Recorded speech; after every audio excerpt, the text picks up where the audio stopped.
for Monday and we do what we've been doing all season. I think Monday should be a win, but Thursday is the one. He's going to be quite enough for. Whether we can stop them on the counter attack, it's a very good going forward. Friday, they go forward quite fast in numbers. There's a lot of pressing, high tempo. That's kind of where we've been undone this season. So I don't know how they're going to face the game, really, how they're going to change what they're doing, how they're going to stay with what they've been used to all season. But you've got to hope they've got another 5 points in them, or maybe 2 wins in them. I'm hoping that these 2 next home games they'll get where there, but it's very close. I honestly expect Leicester to do something last night because they have to, but they didn't. They absolutely capitulated. So, it's all on us now to do what we need to do. Well, given the games that's left, was it 3 games left? 2 wins would do, because I think Liverpool have got 2 games left. So 2 wins. I mean, they might get a draw against Brighton, and obviously in the next 2 games, job done.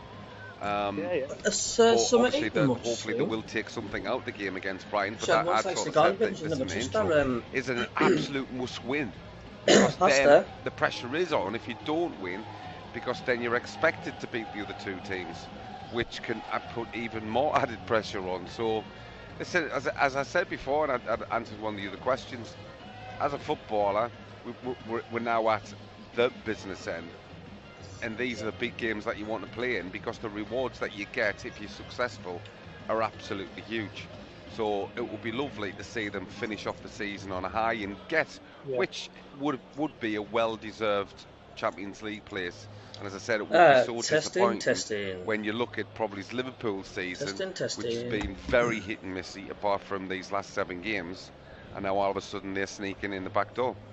Yeah, the other thing as well is, say what you're saying about kind of the last few games, but there's also no guarantee that Liverpool are going to beat Aston Villa on Saturday. And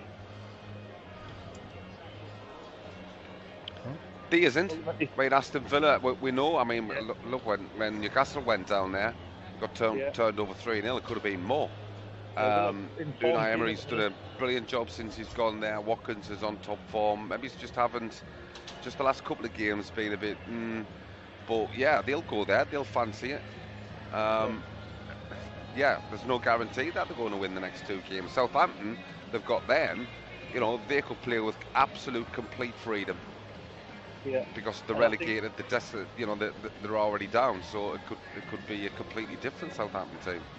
Yeah, if we get the atmosphere right. Hello. On Thursday, we get behind the team. It was a year ago, I think, we beat Arsenal 2-0, and the atmosphere was electric that night. It's ridiculous, really. Atmosphere. I'm just feeling like every other Sunderland fan is with them. A young team, and they're very energetic and enthusiastic. But we are strong, and we do battle for every ball, and to do that, I think we win on Thursday. That's kind of nearly the job done. But if we lose, then it's going to be very tight. So I think it's not a must-win, but I think you really want to win it so that you're not putting too much pressure on yourself going into the last 2 games. Thank you very much indeed, Jonathan. Good to speak to you this evening. The number's 0800 234 6565. Remember, we'll be taking calls after the game here at Kenilworth Road this evening. Actually, Paul has sent a message, Stephen. You've just touched on this, actually. Why have you not mentioned that Liverpool played Villa at the weekend, which is not an easy game? And we shall win, says Paul, our 2 home games.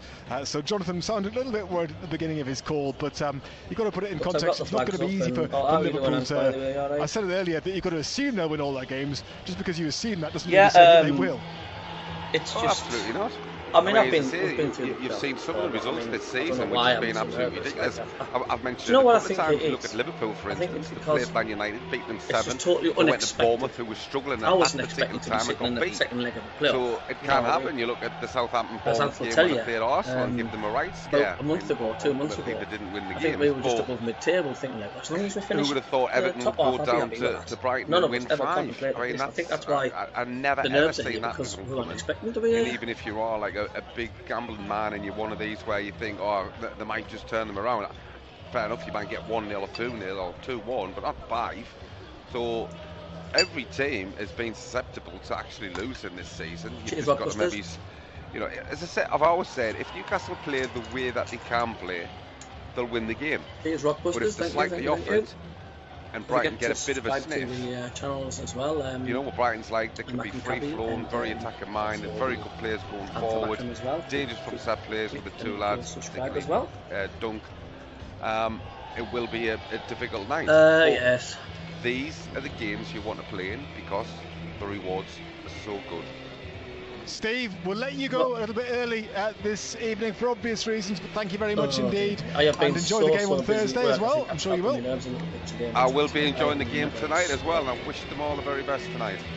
Thank you very much, Steve. Steve Howie, former Newcastle United and England centre-half, with us on Total Sport this evening. Marco Gabbiadini still alongside me as well. We're going to talk to Arthur in just a tick. It's 24 minutes past 7. But I was listening to Total Sport 0800 346 on Radio Newcastle. Start your message with and a lot of the fans and send it to 81333. I'm not going to predict any scores. Standard message rate. Whatever See our privacy notice at bbc.co.uk/local radio privacy. The Sunderland players are now out for their pre-match warm-up. They obviously got a good reception from the Sunderland fans who have gathered away to our left in the old stand there, just underneath the old-fashioned scoreboard. Thank you for the messages that you've sent. How way the lad says this one. Hopefully we will all be happy tonight. We're listening all night to the show. Not sure who that's from, that WhatsApp, but thank you for sending it anyway. And Glenn says, hi lads, great build-up like usual, but I'm not so sure about tonight. I think we needed to take more of a one-goal advantage. I just think it's tears tonight. I really hope I'm wrong, says Glenn. Well, look, it's not a huge advantage, but it is an advantage, and I think in these playoff games, you know, they can be very tense, and I think it puts the ball in the opposition's court. They've got to come out and do something about that deficit.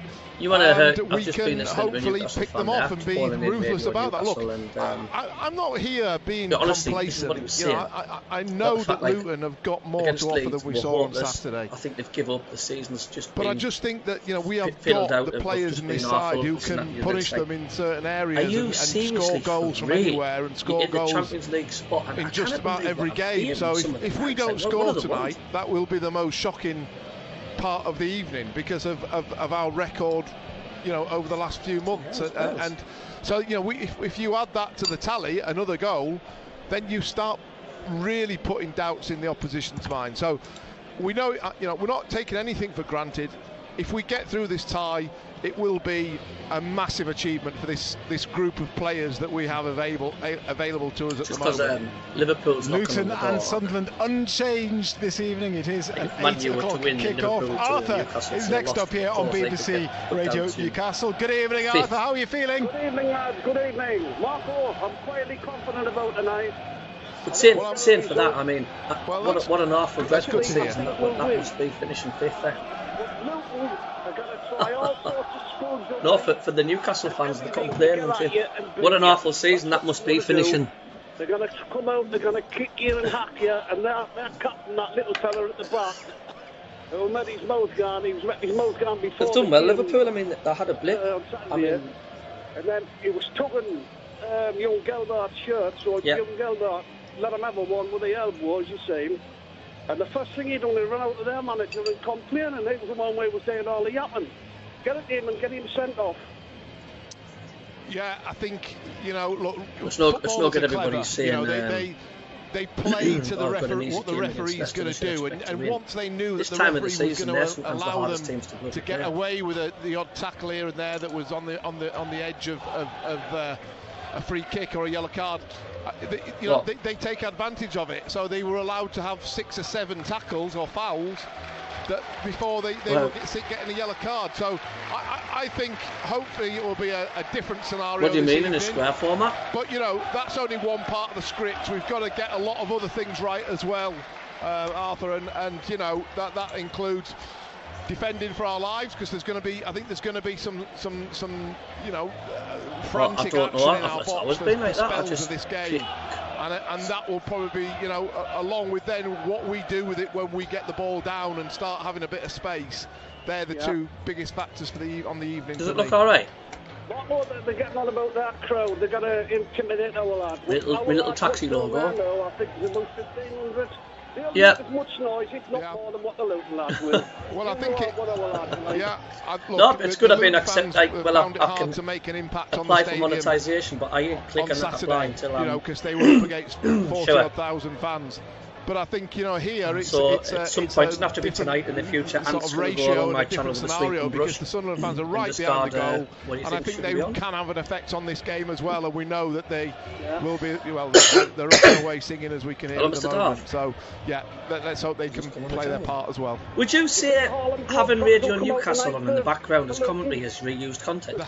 What with the headbands on? The Harlem Group turned up. Well, they were. Sorry, I don't quite understand what you're saying there. You know, them big coloured lads, when they all had their headbands on, they all look like the Harlem Group. Okay, yes, that's probably not the most appropriate term to use, but... I mean, I'm not blabbering on every single second. Well, they haven't got them on tonight. It was a bit of a statement. I don't know why they did that. It's an unusual... I'll tell you why they've done that, Mark, because they knew the referee was weak. And if you notice, when one of them made a foul, there was another one what looked like it beside him, so with he couldn't actually decide which one's on the foul. Well, they haven't got them on at the moment, so we'll see. Whether that, I don't think that was one of the bigger issues of the day, but yeah, it was noticed by a few people. Arthur, thank you very much indeed for coming on this evening. Apologies again. Good evening, Ian. Never been off the toilet today, feeling like I used to before Commando both sets of players are out on the pitch warming up in front of us at Kenilworth Road this evening. Kick-off now is just about half an hour away. We'll do a couple more messages after the headlines in just a tick. So if you want to send us a message, and you can send us messages throughout the course of the evening, we'll pick them up. 08000 321 333 on WhatsApp. Start your message with the letters BBC. You can text 81333, again beginning your message with the letters BBC. It is 7:30 now. Total Sports, BBC Radio Newcastle. And here at Kenilworth Road, as I say, 30 minutes away from kick-off, and our Sunderland commentator Nick Barnes can remind us of tonight's team news. Yes, unchanged, both teams. Sunderland, Patterson in goal, Hume, O'Nien and Gooch, Neil, Ekwa, Roberts, Clark, Ahmad, Pritchard and Gelhardt. The bench shows one change. Elise comes in for Ellis Taylor, as promised by Tony Mowbray.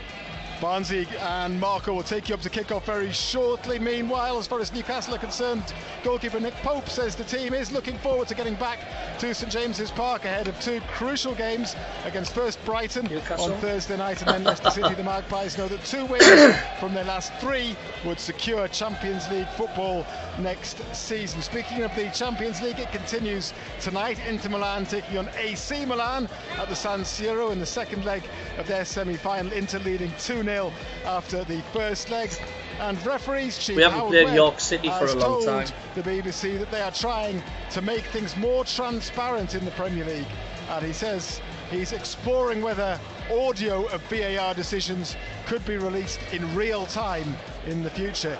In cricket, Jofra Archer's been ruled out for England this summer with injury, so he won't play in the Ashes. Johnny Bairstow has returned to the Test squad as wicket-keeper, though, in place of Ben Foakes. Bairstow will take the gloves against Ireland on the 1st of June.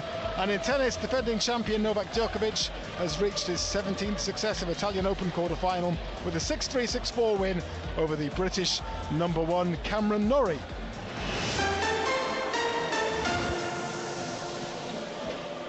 So just before I hand over to Barnsley to take us up to kick-off, and I know you'll hear from Tony Mowbray as well before 8 o'clock. Just a couple more messages that have been sent in by Sunderland supporters. This one, Marco, is from Jeff, who says if Pierre Ekwa plays like he did in the first leg, he is going to be so important tonight. He's not just good on the ball, but he's also a rock defensively. Would you agree with that? Yeah, he put his body in the way of passes, in the way of players, runs, and blocked a lot of when they were around the edge of our box, he put his foot in a lot of the time. Are you confident, Hans? And I think a lot of people were impressed with his performance. But he's a beautiful passer of the ball. When he gets Why would you be confident of? And he's always playing those little blind passes and reverse passes which catch defences out and opens them up. So yeah, it was a big performance. And look, he's such a obviously Taylor Waite's been our strength this season as well. but experience isn't one of them, and let's just hope he can repeat that performance again, because that's what you strive to do as a young professional, is to reach that level of consistency. Spike, thanks for your message. He says, whatever the lads do tonight, they have done us proud. We couldn't have asked for more. No pressure tonight at all, says Spike. And Jimmy the Riddler has also been on. He says the nerves are creeping in now, but in general I am far more chilled than last season's game at Hillsborough. The championship has been really good fun this season. It's just been so good to watch the lads under Uncle Tony, as Jimmy calls him. If we win and go up, I'm worried that we will struggle, and the things that come with struggling start to happen, but I'm also worried that the squad will be picked off if we don't go up, and the likes of Pato and Ballard and Neil and Roberts and Clark could easily be picked up by Premier League clubs, and replacements for those players would be difficult to find. Either way, what a season, says Jimmy. Away the lads. Yeah, quite a season.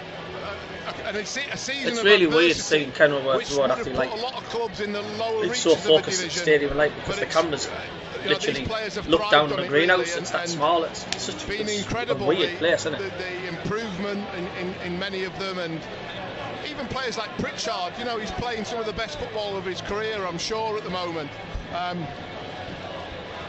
There will be a debate, I suppose, but we're not going to have it now, because we're all too enthralled with this match about what happens if tonight isn't what we hope for, or next Saturday isn't what we hope for. So let's leave that for then, and just concentrate. Good luck for the lads. Come on, Sunderland, says Francis Williams. Thank you. Reaching another goal tonight. Keep the messages coming in, we'll pick those up and I'll read some of them out at half time. And a final reminder as well that we will be taking calls after the game this evening, no matter what happens. So the number that you need to give us a call later is 0800 234 6565. The atmosphere here at Kenilworth Road is building up very nicely. I put a post on Kick-off on BBC Radio Newcastle is just under 25 minutes away, and Nick Barnes and Marco will take you up to that kick-off being the highest. We're talking this morning about the most ironic things you've seen in real life, because I saw a breakdown yesterday in a lay-by. Matt Bailey at breakfast. Malcolm is in Felling this morning. Probably quite a few more. It's always amused me ever since we had the sort of landline put in. Every time I go into fast food restaurants, people, they'll get like a big burger meal. The ones I mean. Yeah. The massive one, yeah. And they large it up. Yeah, and they get everything on. And sometimes they'll add in a little extras as well. And then they'll say, what drink do you want? Diet Coke. And you're like, you may as well just go all out. Dan, what have you seen? Did you drive through Low Fell? There's an optician there, and the sign, rather unfortunately, is missing an eye. The sound of the North East at breakfast. BBC Radio Newcastle, making a difference in the North East. The EFL playoffs. BBC Radio Newcastle. Absolutely flood our chats if we're going out tonight. The atmosphere is building nicely here at Kenilworth Road, and just a few minutes ago, when the Luton players were all out somebody's on put 500 the pitch, anxiety out obviously doing their warm-up. Quite interesting to see that they all went into a huddle out in the middle of the pitch. Very demonstrative by the players, the Luton players, to sort of show that we're in this together. Yeah, look, stuff like that doesn't really mean too much. I think they probably realise they've got to make amends for a poor performance on Saturday. So that, to me, that's a sign that they're on the back foot a little bit. They've got to improve their performance. They've got to do better. They've got to react to our play better, which is difficult when you see them playing around. It's interesting as well, our players have just come. I could almost tap Pierre-Emerick on the shoulder. They've come to this near side to warm up right in front of the Luton fans, and one or two of them, I think, were purposely, Jack Clark was one of them, was standing, almost staring them out. Yeah, and they were, making the diving signs and things like that. But look, these lads are as cool as a cucumber. Many of them have been in some of these big situations before. With playoffs last season. Roberts has played in big games for Celtic, and Jack Clark has had, played in the Premier League and played in big games for Leeds. And there's no fear, and there's I think there's a real togetherness in our team as well. They might not be hugging and being as demonstrative, but you can just tell that they they're a good group, and they're all working for each other to reach well, what would be almost a miracle to get us to a Wembley final after what we've had to endure this season on the injuries front. Just been watching Alex Pritchard, who we'll hear from in a moment, but he's just down on the touchline here, and someone was giving him some jip. Big smile on Alex Pritchard's face as he's giving it back. There's no nonsense. He was actually just nursing his ankle as well a bit, which is slightly worrying, but he seems to be all right now. Is any of you lot superstitious? Down like that below. It's a beautiful evening now. You left socks not pulled up properly to affect the result, or I won't be sitting top of what I did last week because for this playoff semi-final second leg. The 1,000 Sunderland fans pretty much are all in. There's a lot of people now away to our left in that very small covered terrace where we heard Bridie talking about earlier. You have to come in through the terraced houses to get in actually to the stand there. The bank away to our right, covered of course, that's pretty much full, and this main stand filling up as well. The far side is executive on a plus side, if we don't go through tonight, I think we've got a very optimistic season in the Championship. And those that haven't, there are even some having to sit on the TV gantry up above us. At least we're not fighting any relegation. It's going to be. It's not like we're in Division 1. It's so disappointing. Juan Sartori is here, and he was telling me earlier. He said this isn't like a garage. It's like a car garage. And he's been watching with his mate and taking pictures of the stadium because they can't quite take it in. We were in Division 1. There aren't many left. I mean, I was trying to think of a few. Oldham's probably similar, but you know, some of the really teams who are struggling up and down out into non-league. But even most of the teams who haven't moved location have had new stands. But this hasn't had a new stand for 40, 50 years here. You know, it's a mess. It's scruffy, it's untidy, and it's not Brendan. what we're used to. Is that charming? Well, I think we're past the stage where it's charming, Nick. I think it's a dump. Your words, not mine. Let's hope we don't have to come back here next season. Well, on the back of that. I'm actually hoping Leeds stay up and whatever. As far as we're talking about the club progressing. They were so lucky not beating Newcastle at Bamford's penalties to compete with other teams, and revenue from supporters is one of the biggest ways of doing that. But I'm not just saying it because Sunderland have got a modern stadium. I always like watching Leeds, because, when it's at Ellen Road on the telly, it's like, I enjoy watching it. It's not like the Fulhams or something like that. Even West Ham, it's always alive at Ellen Road, isn't it? Alex Pritchard, we're going to hear from Tony Mowbray, of course, before kick-off. But following the game on Saturday, I caught up with Pritchard. Alex, first thing to ask is how's the leg? Yeah, we just have to see tomorrow and go from there, really. There's nothing really I can say on it. That's it. You're living the dream. I mean, to get this game, the playoff semi-finals, was a fairy tale in itself. Hey, Jacob, were you tie down your neighbour's curtains at the stadium like last week? Yeah, I think it's just all credit to everyone really that's involved in it. I think, we've had so many ups and downs and injuries. Everyone knows what's gone on, and look, the togetherness is just unbelievable. It's never say die attitude. We go 1-0 down after 10 minutes from a set piece, and it is what it is. What can you do? There's nothing you can do about it. It's just keep playing your football, and we did that, and I think we thoroughly deserved. Yes, you did get a lot of stick. It wasn't a bad penalty. I mean, it's so frustrating because. No, I just think it was all in the past. It could have been a season change. But I think there'll be a lot of twists. The way I passed it. No, it was an unbelievable free kick, and we just had a chat about it. And it was put it in the box, and they've got all their 6'8" players in the box. There was no point. So, yeah, all full credit to Ahmad. And bizarrely, Luton kept on fouling you in that, or Sunderland in that area, knowing exactly what Ahmad had done before. Yeah, that's just the way we play football, especially with the players we've got on the pitch. There's going to be a lot of fouls because obviously technically, did anybody? Very good football. Did anybody see my video of Tony Mowbray? Yeah, we just have to. When we get in there, we have to make them count. When you're playing football like that, do you enjoy it? I know that you're in an intense sort of pressure situation, but some of the football's mesmerising, and playing it, watching it. Yeah, I just think that's with the sort of players we've got. That's the only way we can play. What's the point of getting everyone up the park and booting it long? Because it's just going to come back, and it wouldn't be enjoyable for us because we haven't got them players. So we have to. These are the hands we've been dealt, and that's the way we've got to play. It's very much in your hands now. I mean, I think before the game, if it had ended 1-1, everyone would have taken that. But to go to Luton with a goal advantage. Look, they're a brilliant team. Look, they finished third in the Championship, but they finished in the playoffs last year, right?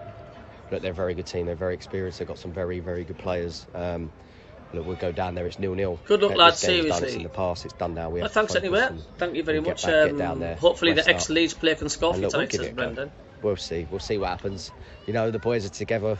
We've had a fantastic still a season. Player, Gelhardt. And what will be, will be. We'll give it our all. That's all we can do. The way this season's going, there's a fair chance he'll probably end up playing centre-back at some point. Luton's last 5 home results is a win. And finally from me, I mean, Kenilworth Road, I mean, you know what it's like there. It'll be bouncing. It's not a nice place to go. No, it is a nice place to go. I love it. It's great. It's a proper English stadium. Like these are the games you want to go to. You've got all the different stadiums. You've got. You should have heard Simon Jordan on Talk Sport today. He was it's just different. And look, we've got it's going to be hostile. Their crowd are going to get behind them, but we've got fans coming, and look, just get behind the lads, and look, we'll see what we can do. Well, Simon Jordan's a Southerner, isn't he? He was Forbes Palace owner. He was going on like Sunderland were in Division 1 for 4 years. They deserved to be there. Yeah, simple. Had an advantage because they had 30 odd 20 minutes away from kick-off, a little bit less than that. 15 minutes away from kick-off. We're here from Tony Mowbray in just a moment. I wanted to read something out. I was sent an email by Sunderland 3-0 today.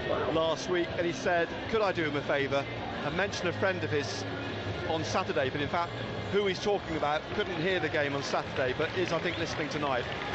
He's a lifelong fan. He used to go to all the home matches. He was a very fit man, did a lot of walking and fishing, but he's missed this season. He was playing bowls last June. He collapsed on the bowling Did you see the Tony Mowbray video? He actually passed away and was revived, and they found out that he had 2 strokes at once. And miraculously, he's still got the use of his arms and legs, even if his speech isn't perfect. His eyesight isn't good at the moment. They're hoping they can save his sight, but he has to see the specialist at the hospital at the end. So Luton's won the last 5 at home. That's why he's missed the season so far. And good luck to everybody tonight. He loves listening to myself and Gary, and his friend's name is Jeff Brewer. He lives in Hartburn in Stockburn.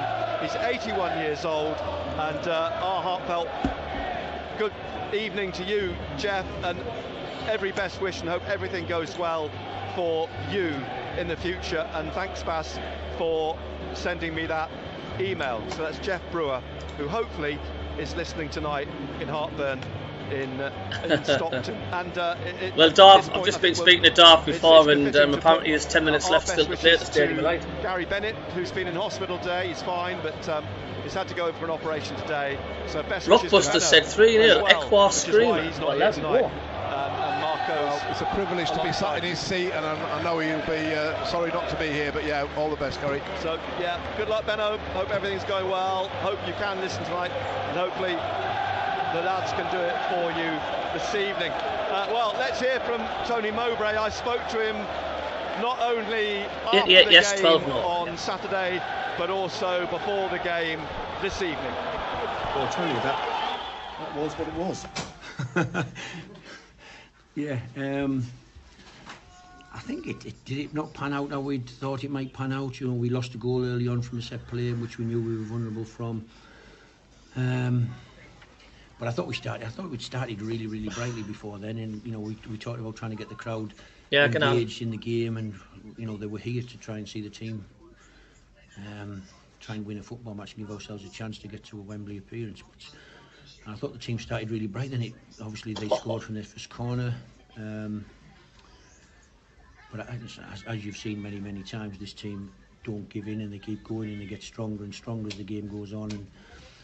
And and I think Sydney, we warranted the win. I think we had enough opportunities. I think ironic almost that we scored from 2 set plays. You know, our Ahmed's goal, even though it was an amazing strike, was very similar to the goal they scored in the league match here. A corner sort of around the edge of the box that they shifted inside and hit. And then our winner was we worked on playing short corners. Don't put it in the box to their 6'5" big centre half, so we're just going to edit out. So let's play around the box and let's put balls flat into the box, and it's great when, you know, with total respect, it's great when the plan comes together. Really, to work the ball around the box, put a flat cross in, and Trey heads it in. So yeah, I thought we competed really well. Again, we've talked about the youngest team in the league. I predicted at the statement that Luton would win 3-0. I'm going to go with the same prediction tonight. Luton win 3-0, just purely the fact because I couldn't have been any further wrong with the stadium light.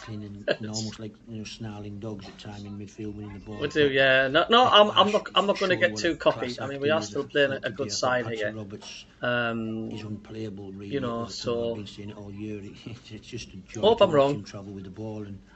How do you feel about Borough-Sunderland final? Didn't even break stride and keep going. It's just incredible to watch him. Obviously, Ahmed.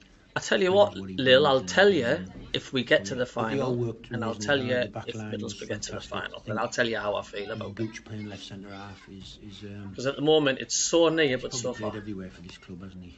But I thought, Trey and Luke and Gucci what's up? Brought really good composure, picked the right passes, didn't play flustered. Got around each other, helped each other out, and I thought it was a warranted victory. Nothing achieved, of course. There's no points played for tonight. We have to go to Luton now and go and try and win the next game. It's as we just said to him there. We have to go and play it. Just another game. Well, I'm coming through. The sound all right on we won't be protecting anything. We won't be trying to slow the game down. We won't be putting loads of men at the back. We'll be playing our game and go and try and win. First half, we were saying you wanted to get Ahmad into the game. Well, the free kick got him into the game, and that's when the pendulum seemed to swing from then on. Yeah, I'm not sure. I thought we started brilliantly, to be honest. If we talked about a fast start, get the crowd engaged. I thought down the right hand side, it was amazing to watch. And we've seen it all year. But when Ahmed and Pat link together with whoever joins in, whether it be the centre forward or the inside midfield player or the full back behind him, I thought they linked really, really well down the right hand side today, and so yeah. Listen, I know you can see. I need to put on record really how good a football team we played against tonight. Really athletic, really powerful.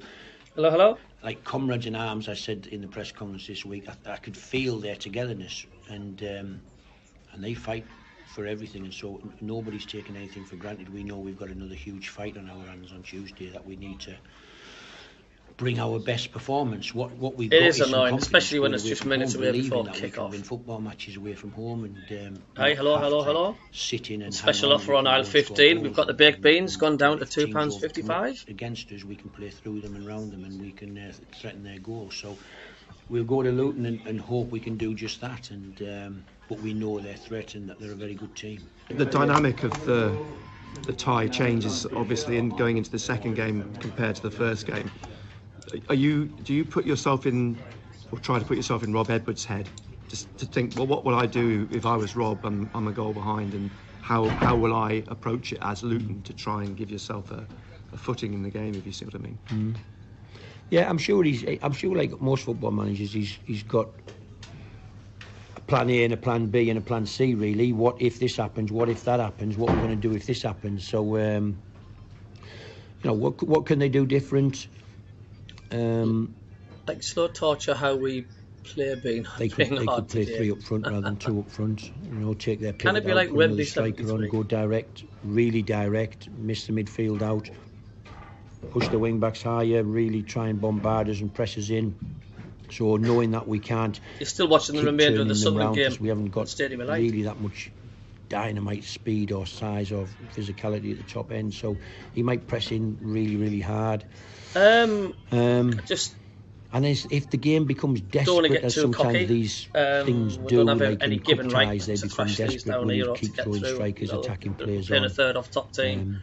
And then if he does, are we ready to pick the right trying pass, to deaden break fall the a bit, lines, so we don't get too much of a travel shock with the ball, slip somebody in, score again. That's how the game. There'll be a madness spell to it at some stage.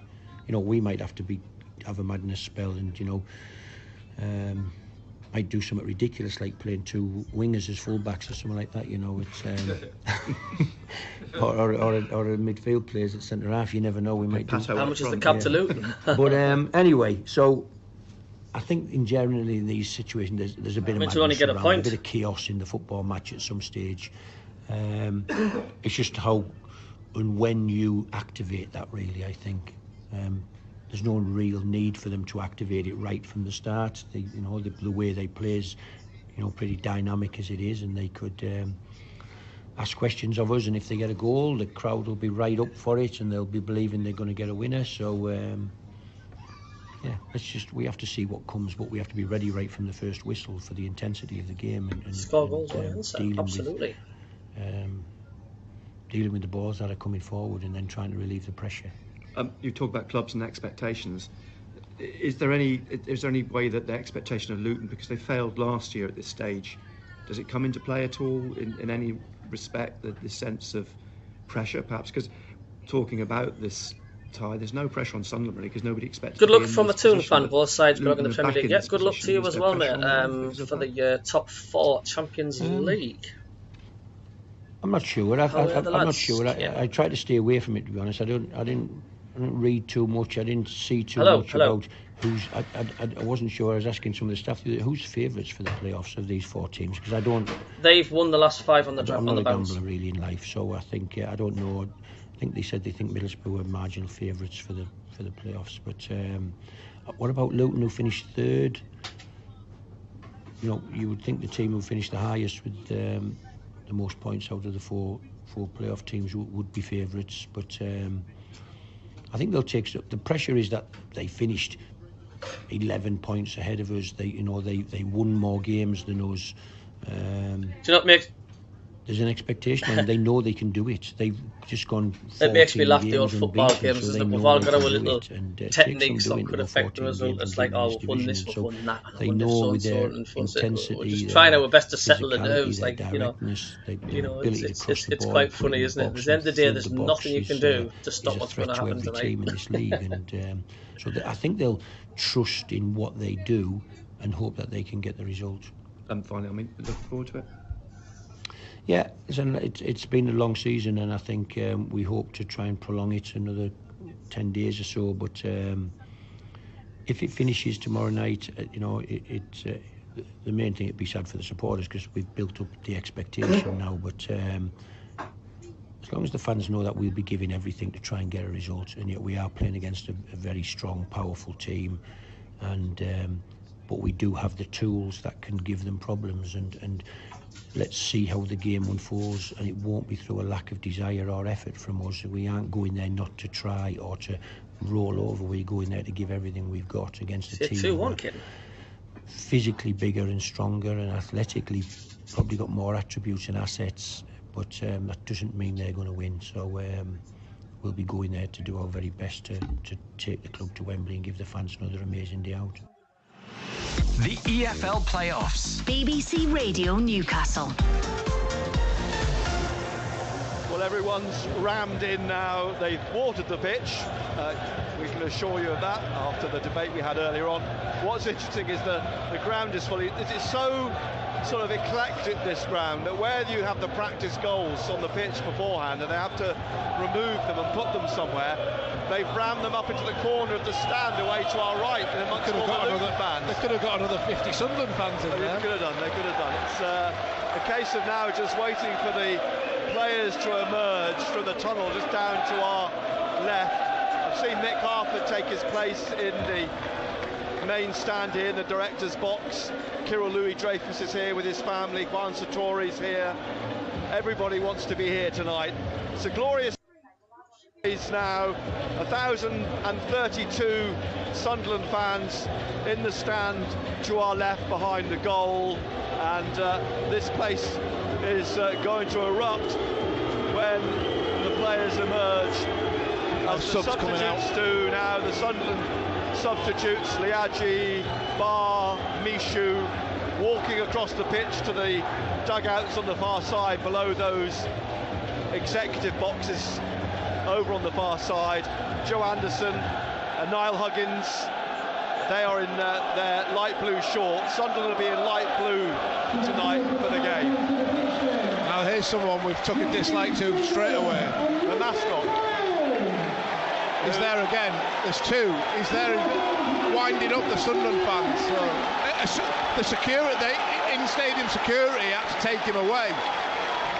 It's a sea of orange and white placards being held up away to our right. Come on, you, and I'm assuming it's Hatters, NH. but that's hidden behind the stanchion to our right-hand side.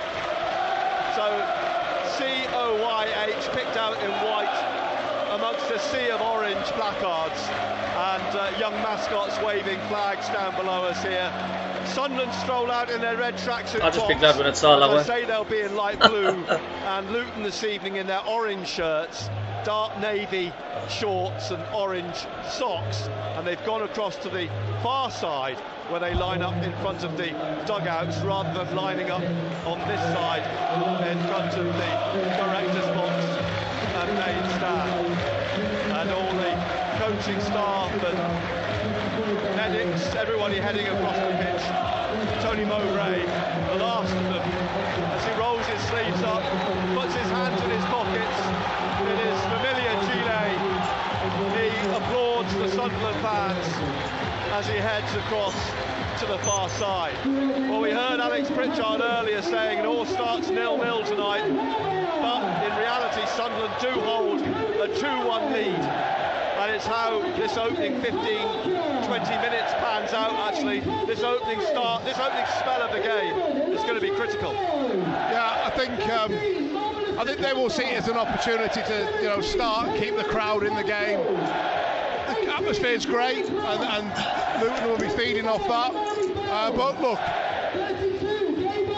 you know when you come to a situation like this what you've got to do. You've got to take the sting out of it, you've got to get control of the ball, and you've got to pass it, and that is one thing that this team of ours is absolutely superb at, and they will try and just really slow it down and play around them, and hopefully create some openings of their own in the opening exchanges. No white headbands. And my takeaway van, the way I get the pad thai for my dinners, just texted me and said, good luck mate, he's an avid fan. You'll know he refereed Newcastle's game at Leeds at the weekend. He was also the referee for Sunderland's playoff final against Wycombe Wanderers at Wembley last year. That was the last time he was actually in charge of a Sunderland match as a Premier League referee. And I think it's fair to say it could get feisty tonight. Could be a night where the referee is very much under the spotlight.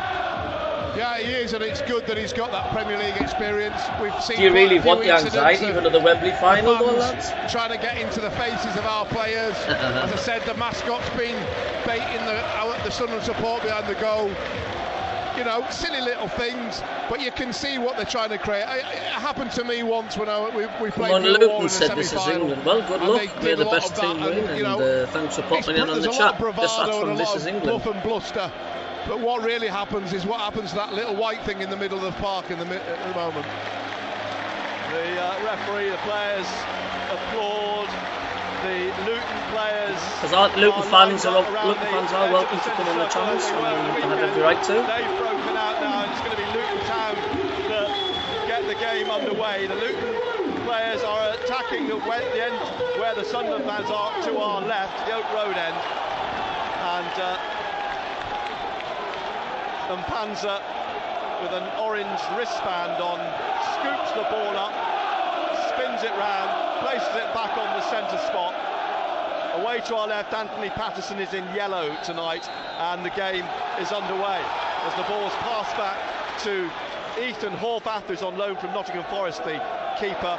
Big kick up to the edge of the Sunderland penalty area, and Luke O'Nien heads it back to the halfway line, and Lockyer plays it back to Horvath, who's all in purple tonight in the sunshine, which is blessing all the fans on that covered bank. Away to our right, the Luton fans, the Sunderland fans covered in shadow as the ball breaks down the right, trying to get forwards. We're 89 minutes away from Wembley. Wins a throw off Lyndon Gooch. Back it goes down the touchline, and it's played back by Osho to Lockyer, and Lockyer from the centre circle looking for Adebayo, headed away by Roberts on his shoulder. He's much smaller than Adebayo. Adebayo towers above Roberts. Ahmad fouled, and a free kick in the middle of the Sunderland half. Yeah, a couple of long balls onto the back four straight away. We've dealt with them very well, attacked the ball. You don't really want to let it bounce too many times. And then a chance to clear it to possession. Diallo's great first touch, and a clear push. Adebayo closing down O'Nien, pushing it out to Clark on the left, inside to Ekwa. The ball slips away from him, but Gooch gets in ahead of Morris and plays it away down into the Luton half, where Gelhardt has got his head to it ahead of Lockyer down to the goal line. He's trying to get round the Welshman, but the Welshman steps in and plays it out and wins a free kick.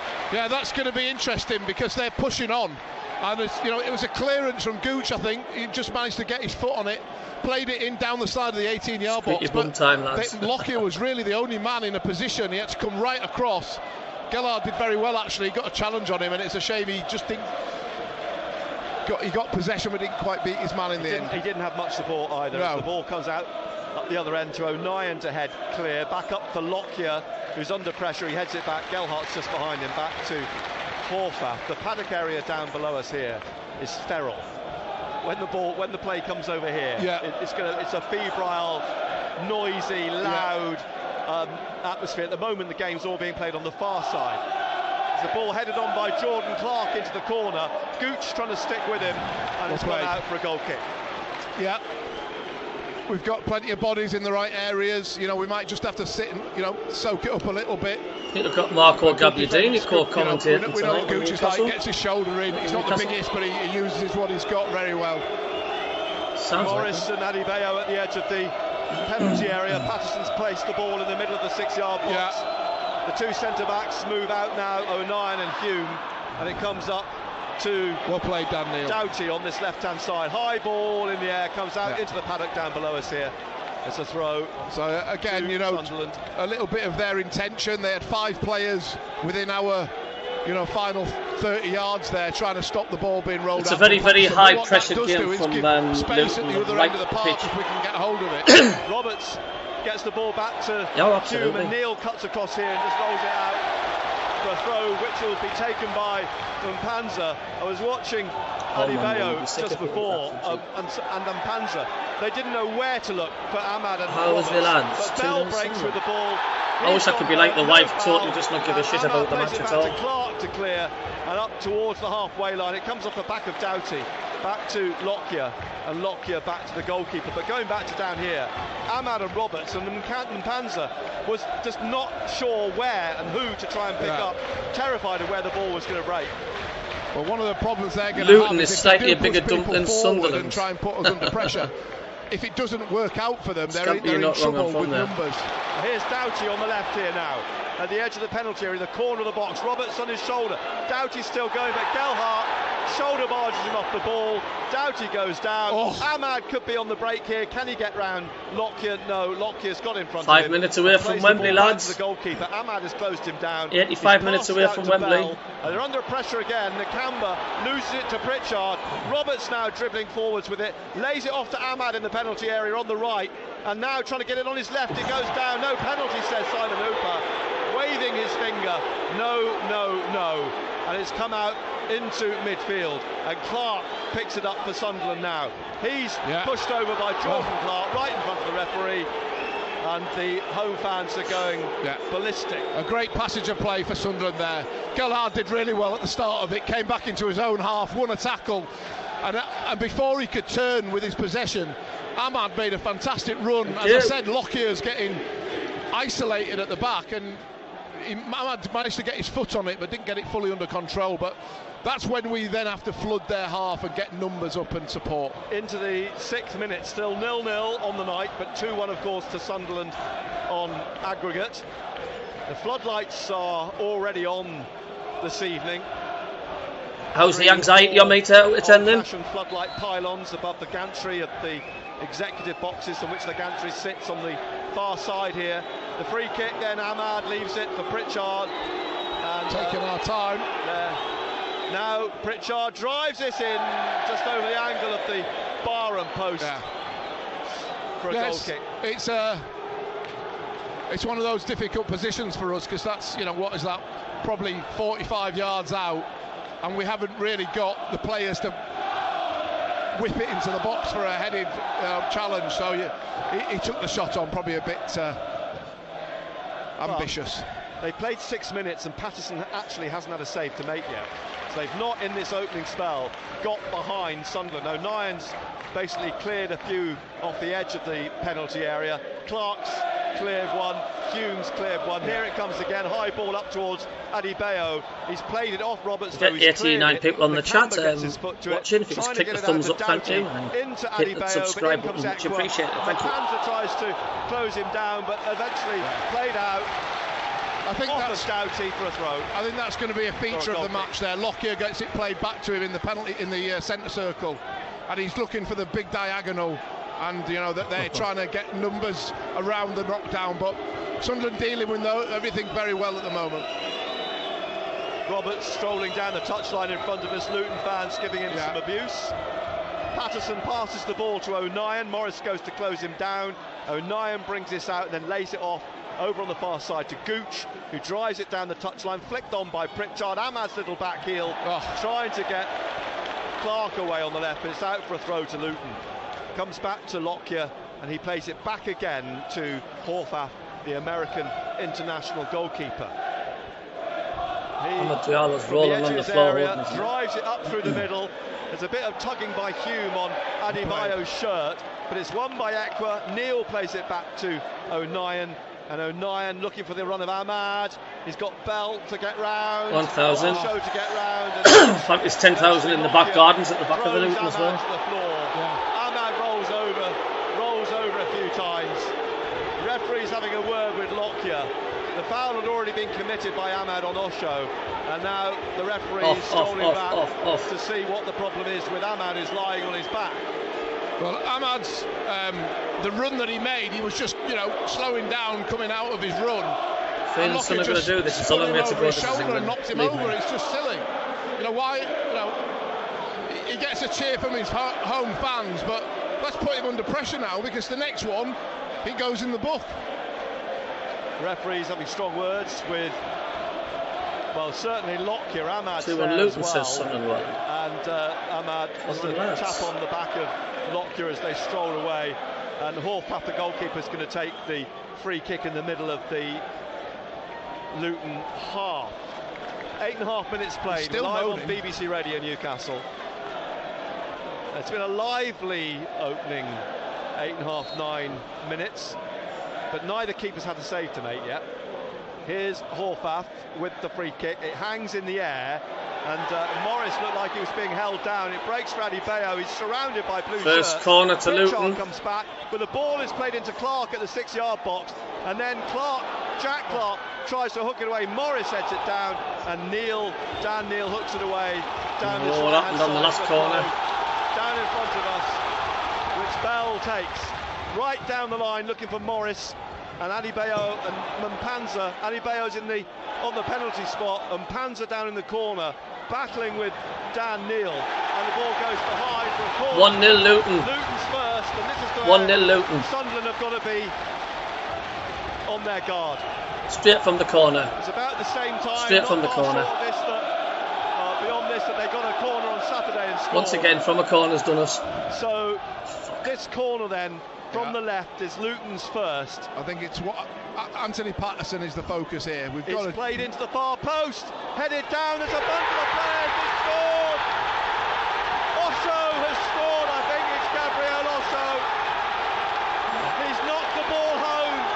The first corner in the 10th minute, and Osho again kind of caught the corners, can we? has scored for Luton. He says, I says, you know what happened last time there was a corner? They've done exactly the same. They haven't won it cleanly. It's just dropped in the box and toe poked home. Anthony Patterson hasn't really got, he hasn't got anywhere near it, and it's difficult because they're congesting, making the box very congested. Goalkeeper can't really come out and claim it. But look, we knew this was going to be what it was like from the start. They haven't really hurt us, except for knocking the ball into deep areas and winning scrappy balls, but we've got to do better. Well, it's now all square, 2-2. Morris pulled back. Yeah, interesting to see what their reaction is now. Quite often you see this in games where a team who are behind in a tie, especially when it's a 2-game tie, they've got a goal now. Do they take a breather? Do they take a backward step and take a breath? or do they keep going for the jugular? Do whatever you need to do. Exact reenactment of what happened on Saturday. First corner, played right down the throat, and Osho scores. 1-0 Aye. Town, 2-2 on aggregate. And it's a throw to Luton, away on the far side, deep in their own half on the right. And it's Osho, the goal scorer, who's going to take the throw. Down the line, up towards Adebayo. He's trying to get the ball out, but it's won back by Ekwa, who goes down. It's a free kick. And this wide on the left, about 15-20 yards inside the Luton Town half. It's rolled into the middle. Dan Neil playing it out wide right here to Roberts now. Roberts trying to take it down the right of the penalty area. Tried to get round Doughty, and he's knocked it behind. And it's a corner now for Sunderland. Yeah, just a chance of Sunderland. Actually, they've just got to, compose themselves. Get people like Roberts on the ball, get Ahmad near him, get Pritchard near him, and just take the sting out of it a little bit, because there's a long way to go yet for both sides. There is, and that was always the fear, the early goal for Luton. That's what they've got. 2-2 on aggregate then, 1-0 on the night to Luton, and a corner here on the right hand side for Sunderland. And it's driven in by Roberts. Oh, the flick from Ekwa comes back down to him again, and somehow they're looking for a handball here. But the referee, all run to the referee. Every player is there. He's not having it.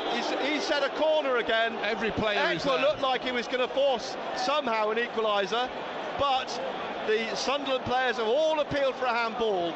Simon Hooper's dismissed it, and it's another corner. You can usually. Players' reactions tell you a lot, and every Sunderland player has gone to the referee there. Ekwa got a great flick on the first corner. Goalkeeper made a good save. He had another stab at it. Here's the corner headed away the near post. It'll come out here for a throw to Sunderland on the right hand side, and now the ball has gone into the crowd and it's finally thrown back out. Gooch is arguing with the referee again about the penalty. He's not going to go back now and give it. Roberts waiting to get the ball back. He's got it back, and the referee's going across to the far side here. Well, this is where we were talking earlier about the state of paralysis that some. I've just seen it back, and it looks a clear handball to me. It's hit him on the arm. He's got his arm. Was it Amari Bell, wasn't it? Yeah, it was. Ekwa did well to pull the ball back after his first two attempts, and it hit him on the arm clearly. Come on, Luton says Llewellyn. But referees, unfortunately, when they come from the Premier League, they are sometimes frozen because they're used to having those decisions made for them. Well, that'll be replayed and looked at again. There might be some other issues around it, but it's not been given the penalty, and it's still 1-0 to Luton, 2-2 on aggregate, and Nakamba, marvellous Nakamba comes away with the ball out to Drame on the far side, blocked though by Jack Clark, and it's a throw to Luton in front of the Luton dugout, and Rob Edwards on that far side. We're in the 15th minute, live on BBC Radio Newcastle. You can hear the atmosphere, and the ball up to Morris. Played back down behind him, pushed on by Clark, back inside to Morris, back again to Nakamba. Looking now for Doughty in the penalty area. Left foot ball driven straight at Patterson. I'm not sure if he intended it to go there. I think he was looking for Adebayo, but the angle of it took it to Patterson, who fell on it gratefully. He didn't have too many options in the centre of the park. It was a nice ball over Roberts' head. He didn't fancy bringing it down, so he tried to play it into a dangerous area. Throw on the far side. Nakamba puts the ball out in front of Pritchard, halfway inside the Sunderland half in the 16th minute. If you're just joining us on BBC Radio Newcastle, it's Luton 1, Sunderland 0, 2-2 on aggregate. Luton Town, who played here in the old First Division, just missed out on the Premier League. They got relegated in 1992. They were in the Conference 9 years ago. And the ball rolls out for another throw. A free kick, I think. Is it a free kick on the far side? No, it is a throw. Well, it's 2-2 in aggregate, take it. As long as we win. Long throw down the touchline. Hello, what minutes are you guys on? The instep of Lyndon Gooch. Now through to Ahmad from Dan Neil to Roberts on this right-hand side. Right, I'm on 16-11, yeah? Down the right side of midfield into the Luton half, then back over the halfway line to Hugh. 14. I'm the same as you, I'm the same as you. Nice ball through to Roberts. Now to Dan Neil on the right-hand side. And out on the right to Ahmad. Ahmad plays it through. Roberts gets a foot through it to Clark, to Gelhardt, who did well to spin Osho. Out to Jack Clark on the left side of the penalty area. Right-footed, it takes a deflection, but into the hands of 16 minutes 35. He kicks out smartly. Adebayo over his shoulder into the hands of Patterson. Well, if he hadn't watered the pitch, he might have had a chance of getting that one, Adebayo, but it skips through to Patterson. But nice little passage of play for Sunderland. They had 10 or 12 passes. Gelhardt did well, spun his man and got the ball out to Jack Clark, but that was better. Just calms the nerves, get the foot on the ball a little bit. Gooch tripped on the half. It's giving them set pieces, man, every single time. It's a blatant I mean, that is the kind of thing, you know, he's away from his every time a team gets a corner, it's like sending a missile to a gunpowder factory. Obstruction and pullback, which you just... That's the right reaction from the referee. Well, it's like an explosion on a ship farm. 18th minute. Jordan Clark. Free kick is taken. Gooch has it now on the far side. That was virtually the same goal as what they scored at the Stadium of Light. It was just bounced and bobbled on the ground and they tapped it in. To Pritchard and Gelhardt, but it comes back now to Osho, out to Nakamba. And Nakamba, the Zimbabwean on loan from Aston Villa, plays it across to Amari Bell here. And Bell, a diagonal crossfield ball, looking for Morris, who heads it down into the penalty area. Jordan Clark trying to get on the end of it, but it's fallen for Jack Clark. Out to Gooch, and Gooch on to Pritchard, and inside to Ekwa, and now Gelhardt, and Ahmad's on the run. Can he stay on side? He takes the ball on his chest. Ahmad now with his left foot, trying to get away from Doughty, into the penalty area, down the left, and turns it across on the right side of the 6-yard box. Roberts puts it back across that, and it's cleared only out to Ekwa. Tries to get it in once, comes back out to him from Jordan Clark. Gets it to Jack Clark. Jack Clark swings it in, looking for Gelhardt. Headed out though, and picked up by Nakamba. Well, played back to Doughty. Oh. Encouraging signs for Sunderland there. Played it right up to Morris on the touchline on the right. Drame trying to get it forwards. Straight to Ekwa. Tidied up by Gooch. We're even worse on bloody corners. Nine again from Dan Neil. In the 19th minute. Just creeping into the 20th minute. O'Nien through to Gelhardt in the centre circle. Orange shirts lined up in front. Do you not think their goal was virtually a carbon copy of the one that scored at the Stadium of Light? Former Leeds teammate, but Drame's got it was a cross, it was a scramble, and they just tapped it in. Clark, back to Drame, and he plays it back to Osho at the edge of the area. Now Lockyer. He's got Gelhardt in front of him, plays it to his right to Osho, and Osho, the former Reading centre-half, plays it right down the right touchline, and Morris felt he was pushed out by Gooch, appeals off his knees to the referee. Simon Hooper's giving nothing except the throw to Sunderland. 1-0 to Luton, 2-2 on aggregate in the 20th minute. Gooch takes the throw to Pritchard, back to Gooch. Lifts it over the top. Lockyer chasing back. He knows Gelhardt's on his shoulder. Down into the corner. Gelhardt gets a touch to it. Keeps it in down there on the quadrant almost. And eventually Lockyer digs it out and concedes the throw. I'll tell you what, I think that's going to be one of the key battles in this game. Lockyer and Gelhardt are really going at each other. Lockyer's playing right on the edge. I mean, you know, he's got to be careful. But every time that the ball's getting in behind, Gelhardt's putting. Tell you what, Sunderland get an equaliser, Luton's heads will drop, I think. That up in the far corner, but Gelhardt put him under pressure, and we've got the throw-in over there now. Jack Clark will take the throw. Ahmad chases across, it comes to Gelhardt, trying to get it into Pritchard. He's 63% Sunderland possession. Adebayo, who's hooked it back over his head, but back in from Ekwa, bounces in front of Horvath, and he catches it above Ahmad. We just had a real strange passage of play a few moments before that, where Ahmad got down wide and he crossed the ball into the middle for a centre forward to tap it in. He only had Roberts at the far post who returned the favour, and neither of them got on the end of it. Bell puts the ball up to Adebayo at the edge of the area. He's forced out. It's come back to Nakamba. Nakamba now down wide on this left-hand side to Doughty. Hume, Roberts in front of him, Neil inside as well. And Doughty's cross, dropped by Patterson and cleared off the line. Cleared off the line again by O'Nien. That must have been a foul on the goalkeeper, mustn't it? Nothing given by the referee, but 2 clearances off the line by O'Nien in the 22nd minute. Yeah, we didn't see Doughty do that enough. I'll have to mute Radio Newcastle because they're ahead of the commentary.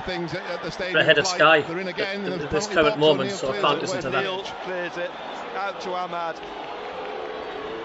And that goal. You see him, can you? Yeah, but I'm doing the same to Radio Newcastle what you did to me. Put them on you. Roberts went down, no foul. Doughty inside to Nakamba. And now with Mpanza on the halfway line to Osho and wide to Drame. And Drame, Jack Clark in front of him, plays it back to Osho. Across into the middle to Lockyer. Lockyer, we're in the 23rd minute, lifts one up high towards the edge of the area. Morris trying to get on the end of it, and it goes out. We have to remember we're playing a third off top team. We are a good side. At the edge of the penalty area. They haven't won 5 on the bounce at home for nothing. That's a big battle as well, because obviously Morris has a big height advantage, but Gooch is using his body, just getting in the middle, in between the ball and the man, and trying to put him off, but the referee seems to be letting it go at the moment. Have you got BBC Newcastle on as well? Morris has got his arms and his body all over Gooch as well. O'Nien bringing this out from Patterson's pass to his right to Hume. Hume up towards the audio still in sync. He's got a nice little dummy on Lockyer, and Gelhardt comes away with the ball here down the right hand side, trying to leave it for Ahmad. It's hooked out by Mpanza. I mean, that's a strange setup. We've played it to O'Nien in our own box, and he's got 2 or 3 of our own players around him. Then we've got a line of 5 players along their back line, and they're marking us 5v5, you know, 1 against 1. Really interested if we can get Neil, a ball hint through. of handball, he's got away with it. Morris now trying to get past Ekwert, turns, rolls it to Adebayo. Doughty on the overlap, great tackle by Hume, but Adebayo recovers the ball and now plays it back to Bell. It's run away from him. Ahmad's on his shoulder. He plays it. If Luton get through tonight, I think they'll go up like to kick this. If Luton beat us, I think we'll get up through Wembley. With his eye on it is Jordan Clark, comes back down to Nakamba, lays it off to the left here to Doughty, and Alfie Doughty has got to come past Roberts, but Roberts gets a foot to it. Neil trying to come away with it, and he gets through the challenge of Nakamba, plays it inside to Ahmad, and Ahmad now flicking it to Ekwert. Ekwert to Hume. Hume back to O'Nien, and O'Nien in the middle of his own half, puts his foot on the ball, then pushes it out to the right here to Dan Neil. Neil just on halfway to Pritchard, back to Ekwert. Ekwert to Neil. So we expected a bat and ball out. And Hume in the middle. O'Nien passing it forwards. Gelhardt flicks out to Gooch on the left-hand side, bringing it up on the touchline to the halfway line. And now Gooch forwards to Gelhardt. Gelhardt, was he fouled? Referees let play go. No, he's pulled it back as a free kick. Just inside the Luton half, which Gooch was trying to take quickly. He's being hampered because Nakamba was stood in front of him. Yeah, Sunderland just taking advantage of a little bit of a lull from Luton and getting some passing in and moving the ball around and just making them work like we did on Saturday. Here's Ekwert, driven straight at though Bell, who's coming away with it, and he's lost it now to Ahmad. Ahmad on the shoulder of Mpanza, tries a shot, blocked by Lockyer. It's still with Ahmad though, fell back to him, and now he's trying to get in again, Ahmad. Pritchard's close by, it comes back to Ekwert in the middle, and Ekwert forwards to Pritchard. Pritchard back then to Gooch, wide on the left, just inside the Luton half, inside to Ekwert. Ekwert to Neil at the front of the centre circle, and Neil turns and plays it here to Hume on the right. Sunderland in their light blue as they try and push forwards here with Roberts on the right hand side. Comes back to Hume just inside his own half on the right, inside to Neil, back to Hume, closed down by Adebayo, back to O'Nien, out to Neil, who slips but gets it to Ekwert. It's a challenge by Mpanza, but he's got it out to Gooch, and Gooch motoring on over the halfway line down the left hand side, now trying to get in front of the centre circle and gives the ball to Doughty. He was looking for Ahmad, but Doughty comes away with it, Doughty down this left-hand side now, and Doughty going in round Hume, edge of the area, trying to find in the middle, and Panzer, who shoots, it's blocked by Hume, and eventually out off Ahmad for a throw to Luton. Yeah, again, patient play from Sunderland, getting the passes going, but then when it broke down, they were on us like a flash. And as I said, Doughty clearly has got a different remit today than he had on Saturday. He's finding himself in these dangerous positions down the left-hand side. 27th minute, 1-0 to Luton, 2-2 on aggregate. It's going to be a long throw from Doughty, I think, on this left-hand side. Not far can he get back, because he'd fall into the crowd, but he looks as though, you know, he goes short in the end to Bell. Back to Doughty. Doughty, his cross now, headed away by O'Nien to Jack Clark on the left. And he tries to get Pritchard away, down the left, up to the halfway line. Just into the Luton half. Into the middle to Gelhardt. Gelhardt just left of the centre circle. Taps it behind him to Ekwa. Ekwa out to Jack Clark. And forwards to Pritchard. Pritchard trying to get the ball back into the path of Jack Clark, but Dramé slides in. It's a throw to Sunderland. Deep in the Luton half on the left-hand side. 28th minute. All square on aggregate, 2-2. Jack Clark with the throw. Looking for some help. Finally into Gelhardt, back to Pritchard on the left and back behind him to Ekwa. And Ekwa is under pressure from Jordan Clark. I'll be glad when it's over. To Hume, and now O'Nien just inside of him, the back of the centre circle. Forwards here to Roberts. Referee. Taken down with an advantage, I think, here played by the referee. He's let Hume come away with it down the right. Leaves it for Ahmad.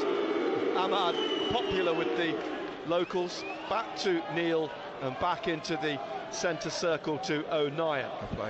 And across on the left-hand side to Lyndon Gooch. Forwards to Gelhardt. Gelhardt then to Jack Clark. And Jack Clark back to Gooch. And Gooch getting it inside in the middle to Pritchard. Back to Neil. Neil to Ahmad. Ahmad then out wide on this right-hand side to Roberts on the touchline. He's now dribbling at Doughty. Roberts back inside to Ahmad at the edge of the area. Trying to get it on his left foot. Spins into the D. It's cleared. It comes out through Osho on the far side. And he lays it off to Dramé behind him on the right. And down the right touchline to Jordan Clark.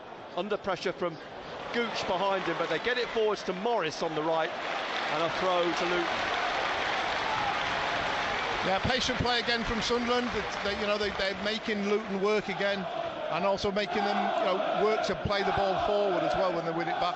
If Luton win it back. Adebayo on the shoulder of O'Nien, gets round him. O'Nien pulls him down. This could be a yellow. O'Nien's going to get a yellow card. A bit of shirt tugging from Bopu, but Adebayo was trying to get away from him, and O'Nien has pulled him down. Has shown the yellow. In the 30th minute. Dangerous area again, almost, just in front of the corner flag. Adebayo up there, and Panzer we haven't really Lockie's come close yet, though, have we? With Elijah Adebayo. Morris is in there, is jogging in now to the penalty spot, the back of the area, having a word with Lockyer. The free kick from the right-hand side, Doughty. There's two of them over it. It's whipped in from the right, headed by Morris, and saved by Patterson. It's dropped again into a huddle of players and hooked away, only as far as Nakamba. And now Dramé laying it off to Nakamba again, down the left to Adebayo. Adebayo trying to get the ball to the far post, and Lockyer's header is inches wide of the post. Yeah, they've got to get closer to the crosser there. When obviously have a set piece, it's difficult, but when it's open play, they obviously know that's our weakness. Great save from Patterson. Looked like he'd seen it late, but managed to get a strong arm to it. But it gets recycled out to the left-hand side, and we don't get 50-50 anyone's game. Yeah, I would say it is. I think Luton have just got the slight advantage because they know how short we are in defence, and they're going to just hammer the balls into the box from set pieces. And you can guarantee every time they get a set piece and bring it to the box, it's going to be trouble. They get it forwards down the left-hand side here to Adebayo. Roberts goes to close him down. Adebayo now trying to get in past Roberts at the edge of the area. Crosses, and it's hooked away by Gooch. Only as far as Mpanza. Tried to flick it in to Jordan Clark. He cleared it. It's Lockyer has got it on the centre circle. And again, plays it up towards Adebayo. Gets the head to it, but it'll drop back to Patterson. Good challenge from Hume. He gets his body in, so it's only a half header. Drops into Patterson's hands, but I don't think Luton are going to play through us. You know, you can see the pattern of the play. We're going to have spells of possession. They're going to win it back, and they're going to put it into dangerous areas as quick as they can. Well, of course, it's all poised now 2-2. I think if Luton go through, if Luton win tonight, like I think they'll win at Wembley. Like I think. And Ethan Horvath just wanted to calm everybody down a minute. Remember, if it is still all square after 90 minutes, it's extra time, and if it's all square after extra time, it's penalties. Jordan Clark on the halfway line on the right. Fancy penalties, lads? The top for Morris, he heads it down. It's O'Nien who clears it. Ekwa now trying to get it forward to Pritchard, and it's come off for a throw to Sunderland in front of Tony Mowbray. Over on that far side. This extraordinary ground, Kenilworth Road. This big banner, I'll be there till the stars don't shine, picked out in white on orange along the top of the gantry over on that far side. There's a ball here with... I think this stadium was built when the stars were born. I think Luton... Ekwa out to Jack Clark, comes back. Nearly. I think Luton are going to finish off the first half on top.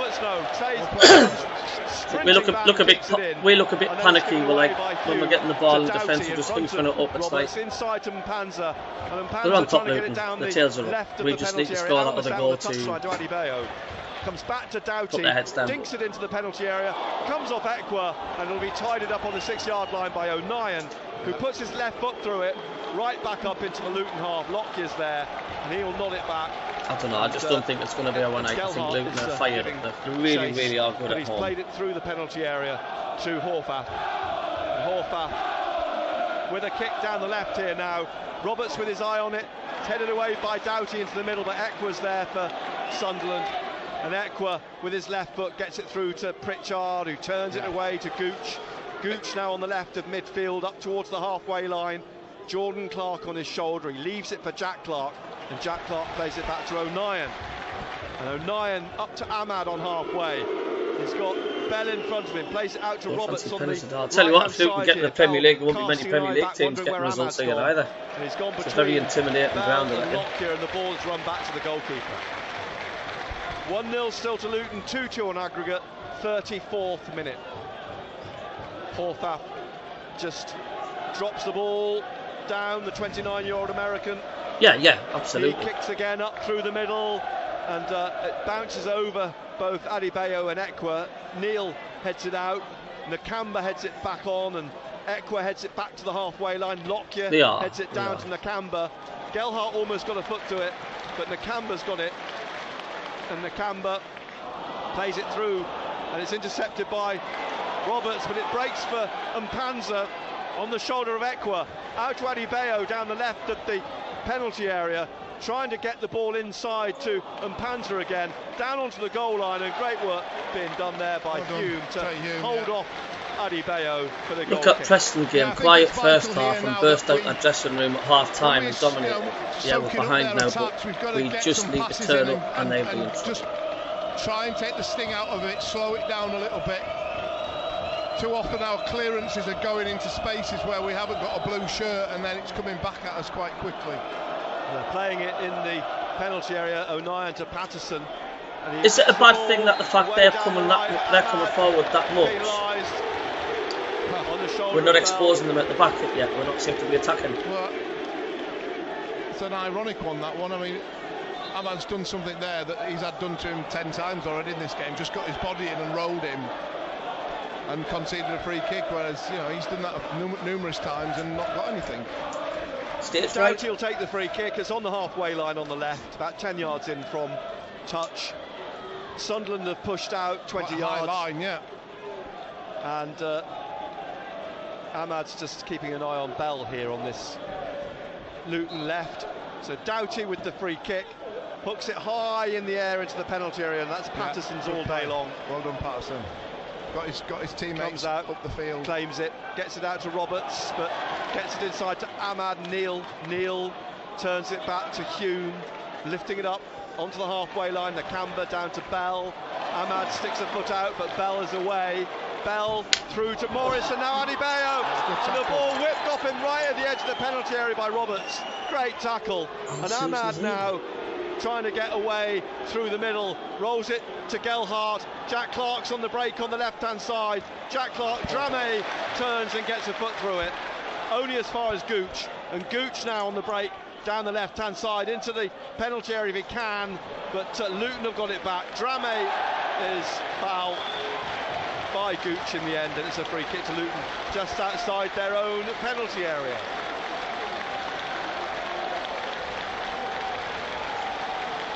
"37 minutes played, Luton 1, Sunderland 0, 2-2 on aggregate, live on BBC Radio Newcastle.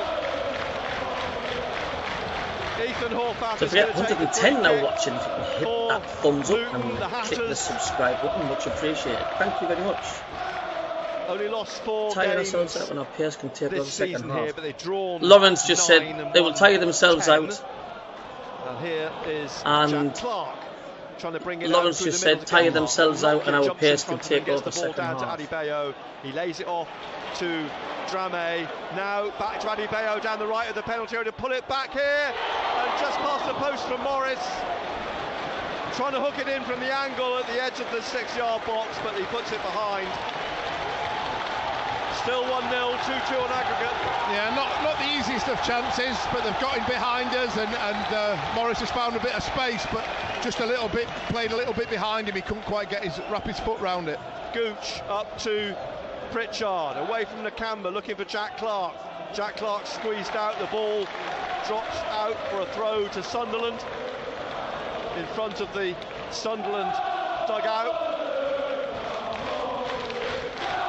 Gooch will take the throw. That's 6 minutes till half time. Don't think we'll have a lot of added time at the end of the first half. The referee's kept it pretty much flowing. Well, thanks for the subscriber there, thank you. So here's Gooch with the throw then, halfway inside his own half on the left-hand side at the moment. Needs some help. Gelhardt's back, Ekwa's there as well. It drops for Gelhardt, he puts it in the air up to the halfway line, and then Panzer heads it on, and then on again, and O'Nien gets the better of Adebayo, and then Jack Clark knocks it out for a throw to Luton. Halfway inside the Sunderland half. Quickly taken back to Osho. Lockyer on the halfway line. Sweeps it up to Morris at the corner of the penalty area on the left. And then down to Doughty, back to Morris on this left-hand side. Battling with Roberts, holding Roberts off. And then a sliding tackle by Dan Neal. Yeah, he's given it. And Roberts had hold of his hand there and was just pulling him back on the blind side. Referee spotted it. He allowed it to play on, but he's brought it back. So Dan Neal took a knock there. For both the Neal challenge and it's Roberts' challenge is penalised. We've got a bit of an issue in that quite often when it's a loose ball or it's a clearance, it's falling to Lockyer, and he hasn't got a Sunderland player within 20 yards of him, and he's able to just keep delivering, dropping these bombs into diagonal areas, and it's causing us a few problems at the moment. Dan Neal gets up, limping away. He's had some strong words for referee Simon Hooper. The referee's marching Ahmad back 10 yards. Now Doughty over the ball, and Ahmad's standing on the edge of the penalty area. Has a quick word with Patterson, and the defensive line is 16 yards. Roberts on his own, Ahmad on his own, but then a clutch of players inside the penalty area. And Doughty then from this left-hand side with the free kick, curls it in low. Roberts heads it out only as far as Drame, who couldn't get his foot through it cleanly, and Pritchard clears it up to Horvath in the Luton half. Pritchard gives chase. Horvath will put it back up to the edge of the Sunderland penalty area, and there's a big leap. The ball's back with Patterson. It's Morris who left, and he's hurt his back when he landed on the deck. It's just a bit getting himself back up on his feet. It's just a bit concerning we've done now at all. 1-0 to Luton, 2-2 on aggregate. Here's Hume on the right. BBC Radio Newcastle. As Hume floats one up for Pritchard to chase. Lockyer's got his eye on it. Goes back through to Horvath. and Borfath out to the edge of the penalty area. Sky starting to turn purplish. Third off top for a reason, and that we can see a tree line behind all the terraced houses that bank into the back of the stand on the far side. Here's Drame through to Jordan Clark. Now back down to Drame on the right side of the penalty, blocked by O'Nien, and it's a Luton corner. Well, they're doing a lot more of that compared to Saturday, where they're getting down the side of the 18-yard box, and obviously you've got to react to it, and usually that means, you know, putting the chance of giving corners away, which we've seen. Well, how many have they had so far? They only had 3, I think, on Saturday. Only their second, and then you had 3 on Saturday. Hey, on a positive note, if we don't make it to Wembley, we're in the Championship next season. By Doughty, over on the right side, the Sunderland fans behind him in that stand. All the photographers are down there. It's swung in by Doughty, headed out by Ekwa. Drame puts it back out to the right to Doughty, closed down by Jack Clark. The cross in here to Lockyer, and Tom Lockyer makes it 2-0 in the 43rd minute with a header beyond Patterson. It was a strong header. There's nothing that Patterson could do about that. Game over, I think, now. Doughty's ball back in, and Lockyer makes it 2-0 to Luton, 3-2 on aggregate.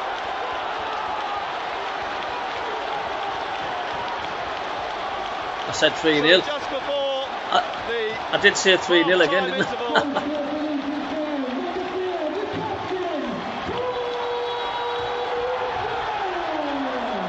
Kenilworth Road erupts, and the Welshman has headed Luton into a 2-0 lead. Well, we knew it was our Achilles heel, and they're certainly playing on that, so we've got to do something about it. Whether that's off the Luton, they're playing superb stuff. When they're in possession, you know, just as I said earlier, Lockyer is just having a free rein just to keep dropping bombs into our deep areas, which is then causing free kicks, corners, you know, balls going back out to their wide players, and meaning that they're getting, you know, delivery into the box. I think it's game hour, lads, to be honest with you. We're back underway. Roberts trying to get forwards. Now it's Sunderland trying to get the tie back on level terms again. They trail 3-2 on aggregate and 2-0 on the night. And the ball comes back up to Gooch. Hey? Gooch. They usually are. The wife should. Hume on this right-hand side. Mate, shut up, you're jinxing us. I'm not jinxing us, it's the team that's doing it. I'm not doing anything. I don't have anything to do with the current game at the moment. Doughty on the left, back into Amari Bell. And Amari Bell. They have literally been shit first half. And Osho comes round the back of Pritchard, is on the break here, swings it up towards Adebayo. Hume heads it away, straight into the path of Mpanza. And Hume is pushed over by Mpanza. Luton's gone up, I'm telling you. Free kick to Sunderland on the right, deep in their own half. We're in the last minute of the first half. Yeah, players look a little bit shell-shocked, and it's no wonder. It has been a very hectic first half for them. They've tried to get on the ball and try and play, haven't managed to get in behind into dangerous areas. There are enough in this half so far. Luton, I have to say, have executed their game plan to a T in the first half. They've kept Sunderland out the penalty area. A couple of scares. There probably should have been a handball, but on the whole, they've done a job. And they're 2-0 up at the moment. Yeah. Comes off Dan Neal's arm, but it's a throw to... Still a long way to go, though. Still a long way to go. There's 2 minutes out of time.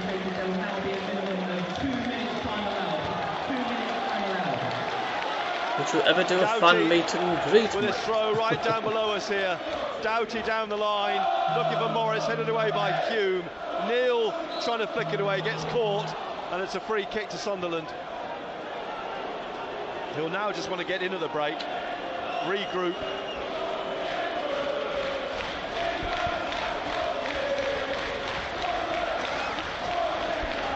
I mean, 2-0, if they get a goal back, it's all square again. You know, it's plenty to play for. I think it's just, you know, Luton will realise the situation. They probably need to, they've got to keep on their front foot.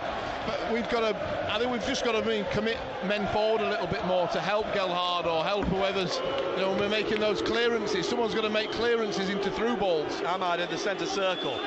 Rolls it across to Gooch now on the left-hand side. Gooch into the second minute, comes back to Gooch, just inside the Luton half. Back on halfway to O'Nien. Now Neil back to Hume to Equa, through to Gelhardt, and he just lays it off to Jack Clark. He's got Pritchard wide. Jack Clark still taking this on, but then laying it off to Pritchard on the left, and back to Jack Clark. And Jack Clark now corner of the penalty area, back to Pritchard in the same position. Pritchard trying to get it forwards, wide on the left for Gooch's cross, and it drops then for Ahmad, and swings up from the volley over the bar and behind. And there are 15 seconds left. Well, it wasn't easy, but if you wanted it to fall to one player, he was the right man on his left foot. Probably it's just bouncing as it reaches him. He has a good swing at it, drives it into the ground, it bounces over the far corner. But you know, that's the kind of play we've got to get more of. You know, build it up, but try and build more players into the situation as well. He's run right on it, hasn't he? The half-time score, as you hear from the tannoy, 2-0 to Luton. The place is still a cauldron of noise as everybody from the dugouts on the far side now trooping back across into the corner down to our left. Well, we need to do it. We need to just. 2 goals, one early from Gabriel Osho after 10 minutes a corner, which we need to drastically improve second half. Like 2 minutes before the end of the first half, Tom Lockyer, the ball recycled by Doughty on the right-hand side, and Lockyer a powerful header in the bottom corner. And Luton hold a 2-0 lead on the night, a 3-2 lead on aggregate. But it's not all over. A goal back for Sunderland, and we're back all square. There's a long, long way to go yet in this game. Half-time on BBC Radio Newcastle, safc.com. The second half, of course, to come. At the break, Luton Town 2, Sunderland 0, but on aggregate, Luton Town 3, Sunderland 2. Just one penalty away from Wembley. If he scores this penalty, it's Wembley. It is Wembley. It's Wembley. Come on, Louis. To send Gateshead to the FA Trophy final. Yeah! The Heat are off to Wembley in the FA Trophy final. Total Sport. Can Gateshead bring home the cup? Wembley! Wembley! Simon Pride. I'll bring you all the build-up live from Wembley ahead of full match commentary with Colin White and Paul Dixon. Fantastic! Sunday from 2. Great sport kicks off here. BBC Radio Newcastle. And this is Simon Pride here at Kenilworth Road, where Sunderland trail by 2-0 at half-time. Barnsley back with second half commentary. I think sometimes football in the top 2 divisions can be described, Marco Gabbiadini, as sanitised. This is far from sanitised. Wayne Rooney being linked to Sunderland. Where did you get that from? The Monty Python website, mate? It feels like a cup tie. It is a cup tie. Michael Hook says, we'll win this. I have a feeling and so much faith in this team. It's an atmosphere that is hostile, to say the least, and Luton have done, I guess, what we feared they would do. Now it's they've got no choice, and they have to find a way to combat that in the second half. Yeah, I mean, look, there's no surprises in what's happened there.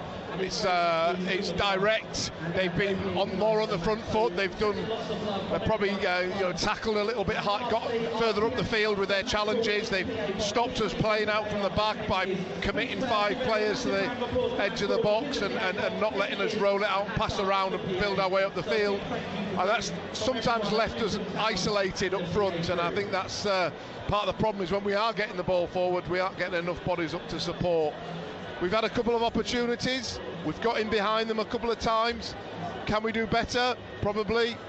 But the chances, there will be chances for Sunderland, and that's what we've got to focus on.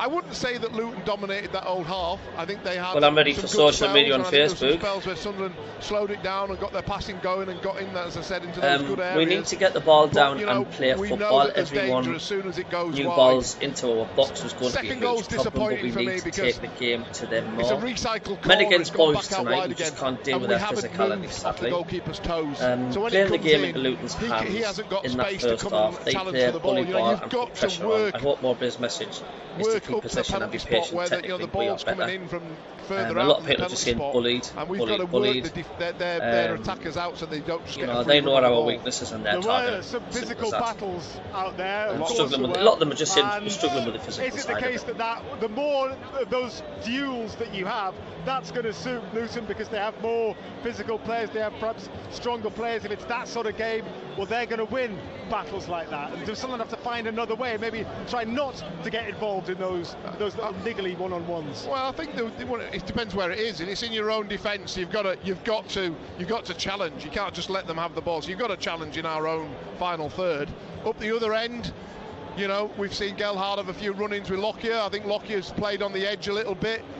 We haven't, you know, we've seen our players come off, you know, quick ball being played into their feet, and we've seen them come off and take a first touch and being knocked off balance. Maybe they need a bit more protection from the referee in those situations when you're trying to get a foothold in the opposition half. Maybe we just need to, sometimes you just have to back in and stand up and then take the hit and take the free kick. And I think that's again where we're still missing a true centre forward who does that role. Marco, I'll let you have a break for half time. Marco will nothing to lose now, mate. We have to just go for it. But carefully looking after the back. Whatever the result tonight, we will analyse the events of the evening here at Kenilworth Road. If you want to send a message that I will receive during half time, 08000 321 333 on WhatsApp. Start your message, BBC. You're right, it's men against boys. That's what I'm come out the second half. If you send a text message, 81333 is the number. Let's chat to a couple of Sunderland supporters who have been watching from home. Of course, only 1,000 or so Sunderland fans able to get into Kenilworth Road tonight. Let's have a word with Astrid firstly, who has been watching the first half. Good evening, Astrid. Good evening. What have you made of the first half? Well, obviously not the result that I was hoping for at half time, but I think what we need to just, you know, keep in our back pocket is we're only one goal away from them, and you know what Sunderland are like. We can go out and we can get another goal, and once we get to the 3-3, obviously the pressure's back on them again. I think obviously we pulled off an excellent save, but obviously then the follow-up went in, and that cross for the second goal, yes, the corner should have been defended a lot better. But you know what? We're a young team, we're young and we're hungry, and you know, we will fight right until the victory.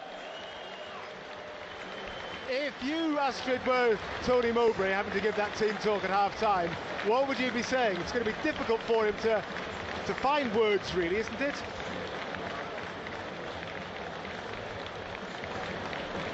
Don't know if we've still got Astrid. I think we've lost the line to Astrid there. We'll try and get her back on if we possibly can. But in the meantime, Davey, who's also a Sunderland fan, obviously, is waiting to chat to us. What did you think, Davey? I just had a Spurs fan on my chat. Dean Wed says, Sunderland too soon for a young team. You will probably go up as champions next season. Not a bad thing. We need to get it down and be brave. Apparently Tyron Bent wants to sign. He has. He's signed on for the local road sweep, and Dave apparently might. I'm a Spurs fan and just saying what I see.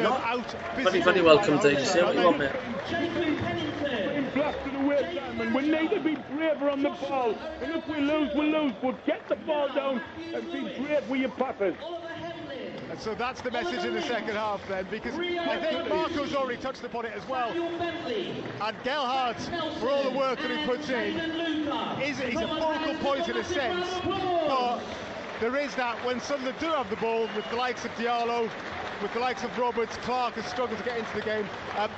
It's been difficult for them to create any clear-cut chances with the lack of any recognised striker. Oh, well, yeah, we all know that. What could have been going on this for months. It's the same at the back time, and we haven't got the tools to defend against these guys, but we know that. How does Sunderland combat the physical nature of Luton? I know you've said that they have to get the ball down, be confident and play when they have got it, but at the moment they're struggling to keep it. Luton, we know, are physical. They're good at what they do. I mean, it's been obvious in this first half here at Kenilworth Road why Luton have been successful this season. It's something that's difficult to combat when you're a side of much less physical stature as Sunderland are. So what can they do? I mean, That's an ideal game for Bath and Ballard, but they're not there. Yeah. They'd be clearing all them balls away, no problem. But that's the problem we've got. But we've just got to, when we get the ball, be brave with it. And get the ball more. The best way of stopping those balls coming in, the best way of not needing to climb above towering midfielders and forwards, is for them not to get the service, not to get the ball. Sunderland really, Davey, have struggled to maintain possession for large periods of that first half, haven't they? We're releasing the ball too quick, Simon. We're knocking it forward and there's nobody there. So it's coming straight back. Yes. Keep it like we've been playing and be brave. When they have tried to do that, though, Luton have been nipping in there. They've been getting in ahead. They've been. We've got to keep doing it. Keep doing it. They'll tire. And trust what they believe in. And trust what they can do. What they believe in, exactly. I wish you could go into the dressing room at half-time, Davey, and have a word with them. Oh, definitely. You would motivate them. Fingers crossed, Davey, that things change in the second half. Maybe we'll get the opportunity to speak to you again after the match, particularly if it goes the way that we all hope it does. Well, thanks, Davey. Thanks very much for Thank you very much indeed for sharing your views at half-time. Let's go back to Astrid. We've got the line back. I think you were cut off in mid-flow, Astrid. That's all right. I think that all Mowbray can do is just reinforce how good they are, how quick they are, and if you get the opportunity, especially if Ahmad can get a free kick or a couple of free kicks, you know, you just need something like Saturday to give them a little bit of momentum. You know, Luton are a very, very strong team. We've got a lot of height. I remember when Sunderland lost the playoff final to Charlton, what happened the next year, and then Kevin Phillips smashed the frame. They would be fantastic. So, you know, they're not disappointing themselves. They're doing everything they have, and I firmly believe that we will go on and get at least 2 goals in the second half and win this tie. That is the spirit, Astrid. I just wanted to get your thoughts, because we're here in this old press box. There's no access to any kind of replays or anything like that. I don't know what you made of the big shouts for handball quite early in that first half. Yes, it definitely was a handball, and also that. God, that Luton's first goal was so scrappy, man. That could have been a red, even though Patrick Roberts did foul before that. I mean, that was absolutely awful. So, you know, a couple of decisions of that, you know, if you've got the red card, they've been down to 10 men, you've got the handball, who knows where we would be going in at half time. But, you know, we didn't get the decisions. We have to just, you know, suck it up. But let's go out there and enjoy the next 45 minutes and play the very best we can. And hopefully by doing that, we'll get the result that we all got Sunderland Football Club deserves. Astrid, Amad Diallo in this first half, he certainly irritated the Luton fans. They weren't happy. They felt that he went down trying to con the referee early in the first half. He got a lot of stick after that. It seemed to me that that's motivated him a bit, and as long as he doesn't get involved in any kind of stupid stuff, he has got the skills to punish those Luton fans in the way that will hurt them most, i.e. by pulling something out of nothing, scoring a goal a bit like he did in the first leg. He certainly has, and I think that the fact that they've given him so much grief, uncalled for, in my opinion, but I think that he gets an opportunity to do you think I should ban Mike Oxlong from the channel, or do you think I should leave him on, because he's not saying anything, he's not swearing or anything, he's just been a tool. He will. And Astrid, thank you very much indeed for sharing your views with us on BBC Radio Newcastle. Remember that you can have your say at the end of the match as well by giving us a call on 0800 234 6565, 0800 234 6565. Marco will be around after the match in order to take your calls. You can send us messages as well on WhatsApp on 08000 321 333. Please start your WhatsApp messages with the letters BBC, and you can also send us a text message on 81333. Again, beginning your message please with the letters BBC. Let me just let you know about a few other things that are happening in the world of sport this evening. As far as the Champions League game is concerned, I'll try and bring you a latest score in the Milan derby, the second leg of that semi-final when I can. Meanwhile, a few other sporting lines that are making headlines this evening, and the behaviour of managers and players towards match officials this season has not been good enough. That's according to the referee's chief, Howard. Well, I'm going to break off there actually because the players are already coming out for the second half, so that's something we'll have to leave for another day to discuss. Something have it all to do in the second half here at Kenilworth Road, and that second half is coming up next. Half-time highlights. Total Sport. BBC confident of a much better second half, Sean. Tigers far from over. We score next and they'll go into the shell like Monday. Clutching at straws now, won't we? Patterson is the focus here. It's played into the far post, headed down as a bundle of players has scored. Osso has scored. I think it's Gabriel Osso. He's knocked the ball home. The first corner. I tell you, Luton are destined for the Premier League. Simon Jordan Talksport was 100% confident that they would win tonight. They would turn this tie over. I listened to what he says.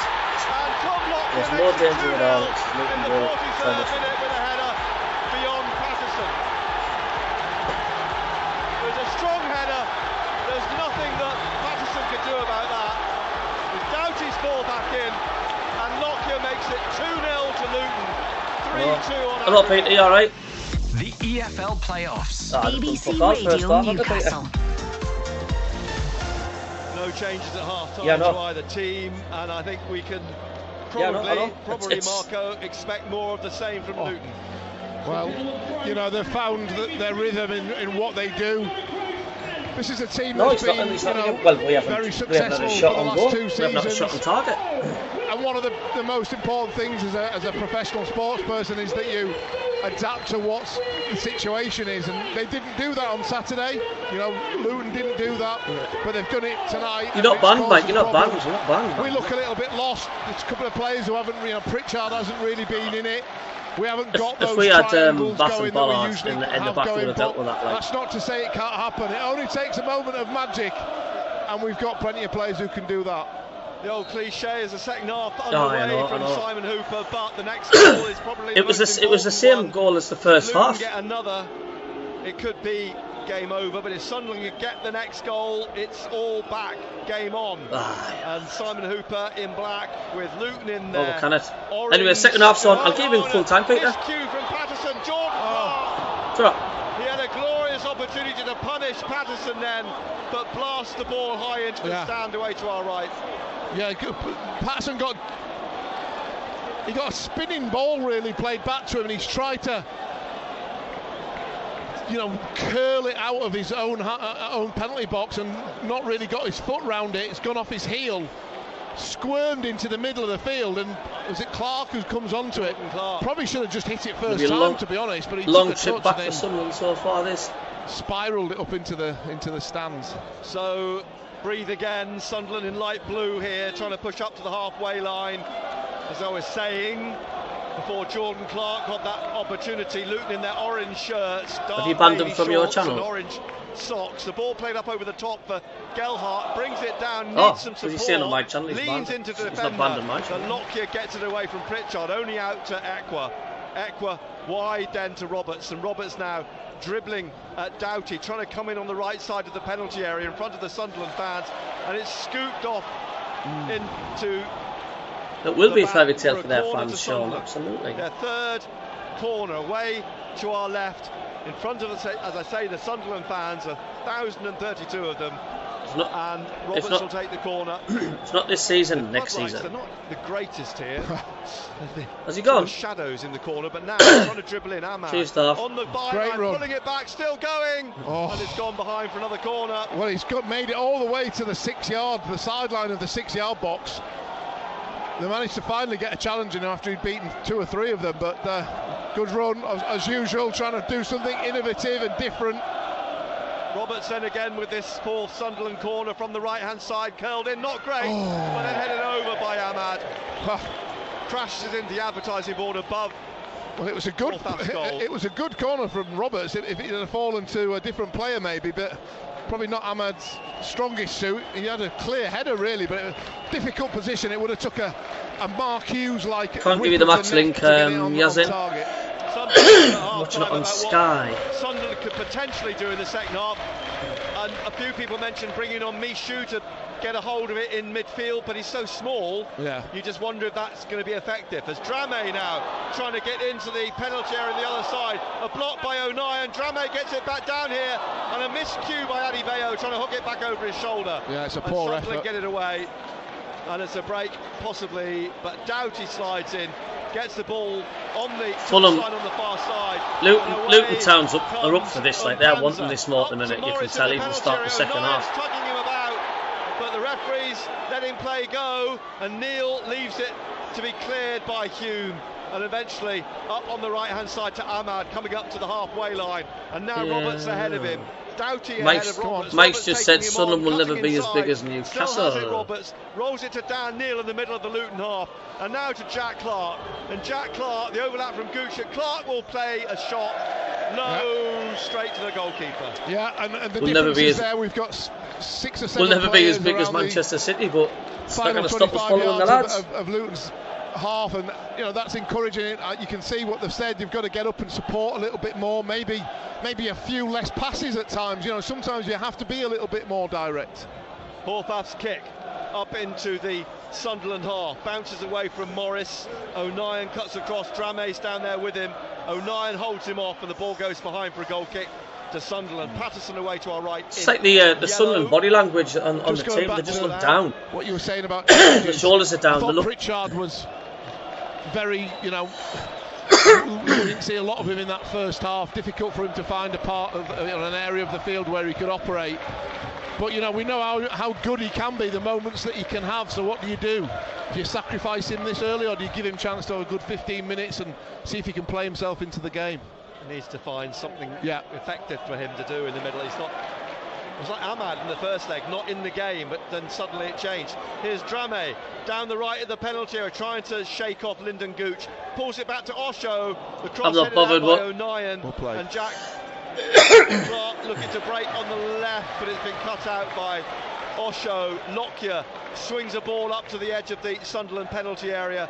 Hume heads it away. Ekwa now lays it off on the far side, and pushing up now into the Luton half, Roberts, and they pour back the orange shirts of Luton. It's played across to Dan Neil, and Neil with Jordan Clark in front of him looks for Gelhardt, and then Jordan Clark cuts it out, but Dan Neil wins it back, but he can't slip it through, and it's cleared by Luton by Lockyer. And back up here. Look, we have to realise there's another 3 teams won't make the playoffs. There'll be another 3 teams massively disappointed in this playoffs. So we aren't the only ones. I mean, you've got 2 massive big. You've got 2 big teams tomorrow, and Middlesbrough and Coventry City. One of them is going to be absolutely devastated. And then obviously gives the defender an opportunity. And Luton aren't there yet. Got to be so precise. Just because you win this game doesn't mean even the Premier League. You've still got another game to go. But it comes back down from Panzer. Panzer has Adebayo down the touchline. He plays it back to Panzer. Now looking for Morris in the penalty area. The ball runs behind. It's a goal kick. Patterson throws the ball down, 52nd minute, and kicks this out through the middle. Pritchard trying to get a foot through it. It's going to break here though on the right. Well, it wasn't that long ago that Man City were down in the bottom divisions. You're right, Michael. Line, and he plays it across to Doughty, who slipped slightly and allows the ball to go out. I think that's to Sunderland. That's one thing that they've done really well. They've made us kick out from the goalkeeper instead of playing out and having control of it from deep. That's a foul. That's got to be a foul. Down, but the referee's right in front of him, says no, and it's away to Jordan Clark. He's trying to get away down the left, but he goes down, no foul. Simon Hoop is letting these things go, and then eventually it's poked out on the far side by Bell. From the feet of Roberts, it's a throw to Sunderland on the right, on halfway. Into the 53rd minute, Ahmad comes back now to O'Neill. O'Neill across to Gooch. Gooch up to the halfway line. Bloody playoffs, the playoffs. Just squares the ball inside to Neil, forwards to Ekwa. Back to Gooch on this left-hand side. Gooch now looking up. He's got support through Ekwa in the middle, and he has to play it back in the end to O'Neill inside the Sunderland half. O'Neill in the centre circle, drives on through the middle here now. I'm going to watch the playoff final against Wickham if we get beat tonight to pick me up. Down below us. down to Jack Clark. Jack Clark on his right, little flick through for Gooch to chase onto the byline, pulls it back into the penalty area, headed out by Amari Bell, drops for Dan Neal, then Pritchard, little back heel to Dan Neal, but it just bounces back up off his ankles, and then it's stumped away by Jordan Clark, back up to Patterson. Yeah, good play. Lyndon Gooch getting to the byline, flicking a cross in. Jack Clark on the left here, Morris on his shoulder, Jack Clark trying to drift through, wins a free kick. Shirt tugging, says Simon Hooper, by Carlton Morris. And this free kick, fairly central, about halfway inside the Luton Town half. 2-0 to Luton, 3-2 on aggregate at the moment. We're in the 54th minute. Well, the Sunderland fans finding their voice, which is great. Got to get behind the team. I think the lads have started better the second half. They look a little, like they're trying to force it and be better on their first time passing and the control. The free kick has taken, it's gone out to Ahmad, back into Ekwa. The ball forward cut out by Bell. Sunderland's just not being allowed. Sunderland's just not being allowed to play, have they? Doughty puts his foot through it. Back up to the halfway line. Adebayo heading it on, and it's hooked back by Hume. A chase back for O'Nien. He's been closed down by Carlton Morris, but he plays the ball back into Patterson, who passes it out to Gooch. Drame sprints down to try and get the ball off Gooch. Gooch twists one way and then the other, and Drame wins it off him, and then plays the ball off Gooch for the throw. And Drame whipping his arms in the air, rousing up the crowd. And Luton are back down the other end. Yeah, caused that one ourselves, really. That's where we're just so confident that we just want to play out, but sometimes you get caught like that. The players were all over Gooch as he got played to him like a rash. 55th minute, Doughty's coming down to take the throw for Luton. Dean, where do you fancy from League One? I think Bolton versus Peter, then Bolton in the final. Yeah, Peterborough, of course, the 4-0 up against Sheffield Wednesday. So Doughty's going to throw one down the throats of Sunderland again at the near post, headed away by Ekwa. Jordan Clark trying to get on the end of it. It's another corner, and they're racking them up again here, Luton. Doughty. We haven't threatened, though, have we? On the right-hand side for we haven't threatened at all. Town. None of us have gone. None of us have gone. Pretty much. That was close. We've not done any of that all game. Here it comes again, and it's headed over, and it's a goal kick this time. They're all over Patterson. They're not really giving him an inch of space to move in. How often do we see goalkeepers protected by referees, but he doesn't seem to be interested tonight. 56th minute, Luton Town lead 2-0, 3-2 on aggregate, live on BBC Radio Newcastle. Patterson passes the ball out to the left here, and O'Nien's coming out with it, but again he's run into trouble, but he's got away and drives the ball up to Gelhardt just behind the centre circle. Luton go to win it back, and they have won it back. Bell, but he's left it a bit loose, and Gooch runs onto it in midfield and now tries to drift through and get the ball out to Ahmad. Bell on his shoulder. Ahmad has denied possession again. Gelhardt just shoves Bell in the back with no free kicks at the referee. Gelhardt breaks now, and then it's blocked by Mpanza, by Nakamba, and picked up by Jordan Clark. Luton are just easily winning the ball back off us at the minute. And now back with Ekwa, out wide on the right, and another break down the left as Doughty appeals for the throw. It's gone Sunderland's way, and Sunderland going to make a change. Sunderland get an equaliser. You'll see Kenilworth more than I've gone quiet. He's not happy, but it's been a difficult night for him. I don't think we haven't got the control of the ball. Well, we bet safe at the minute. I'm not slipping me on his knickers. His contribution to the game. I don't think there's any reflection on his efforts, but I think we just need to change it a little bit. So what else can we do? Jogs back on. Has a word with Dan Neal. I think Lyndon Gooch has gone across. Have we gone to a back four? I think he's maybe put Gooch at right back, has he? And has Hume gone in? Well, has Elise gone left back? Yeah. And so maybe gone to a back four. Back four with Hume and O'Nien, the two centre backs now. to change it round. Can they? Horvath's big kick up towards Adebayo, is headed away by Hume. It's a throw to Luton. 58th minute, 2-0 they lead, 3-2 on aggregate. Throw down the line from Doughty and headed into the penalty area, headed on, a stumble by Adebayo, the ball back with Patterson. Not a penalty. He didn't really appeal, he just tripped himself. Yeah, well, he looks like he's got size 13 feet, so it's not difficult. Well, he's 6'4". He'd probably fall over if they were any smaller. Now here's Ahmad. He's won the ball from. No, I'm just reading. We actually sent us a message. Through the middle, trying to roll it out wide. Saying that was never a penalty. Back inside to Nakamba, back to Osho, and out to Drame here on the right-hand side. Jack Clark chasing back. Drame plays the ball over the top, straight back to Anthony Patterson. Well, we haven't seen that many times, have we, this season?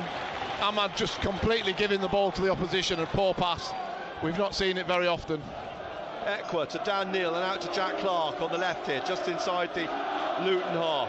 Jack Clark head down. Luton have a really small ground football squad, absolutely. Still going. He tries a shot, it takes a deflection off Lockyer, but straight back to the feet of Horvath. And he picks the ball up in front of Jack Clark. We're not far short of the hour mark. 3-2 Luton lead on aggregate. BBC Radio Newcastle. Ethan Horvath, big kick upfield, looking for Morris, gets his head on it, but it'll go back to Patterson. Whatever happens this season will be a great season. Thanks for your support you've given us this year. Absolutely. Cheers, Niall. There's happy times ahead, I'm telling you now. Swing the ball up into the middle to Gelhardt, lays it on his chest and lays it off behind to Dan Neil, and then down to Ekwa on the left here, forwards to Jack. I mean, the minute this finishes full time and if we don't make it, then the rebuilding starts for next season, and possibly happy times coming up. It is not the end of the world. Adebayo running onto this, back goes Elise, and Adebayo, oh well, he's gone down, but it was a good challenge from Elise. Yeah, perfectly timed. Adebayo just, wanted too many touches, really. He's got to get a shot away. Should be shooting from the edge as soon as he enters the box, really. Patterson was still adjusting his position. Gave Elise a chance to get back in there, and he just got a toe to it. So, well-timed challenge for a player who's out of, not got any form going into this game. Been out with injury, unfortunately, so that'll be a confidence booster for him. Has it been a poor performance by Sunderland, or Luton just too good? Luton Town corner tonight. They're packing the penalty area again. Luton. Sunderland got everybody back in there, and Doughty then from the right-hand side drives this in. It's headed away at the near post by Roberts. I think it's another corner. Who's that there? I think it's Mpanza has just pushed. He's just pushed Patterson into the back of the net. I mean, so blatant.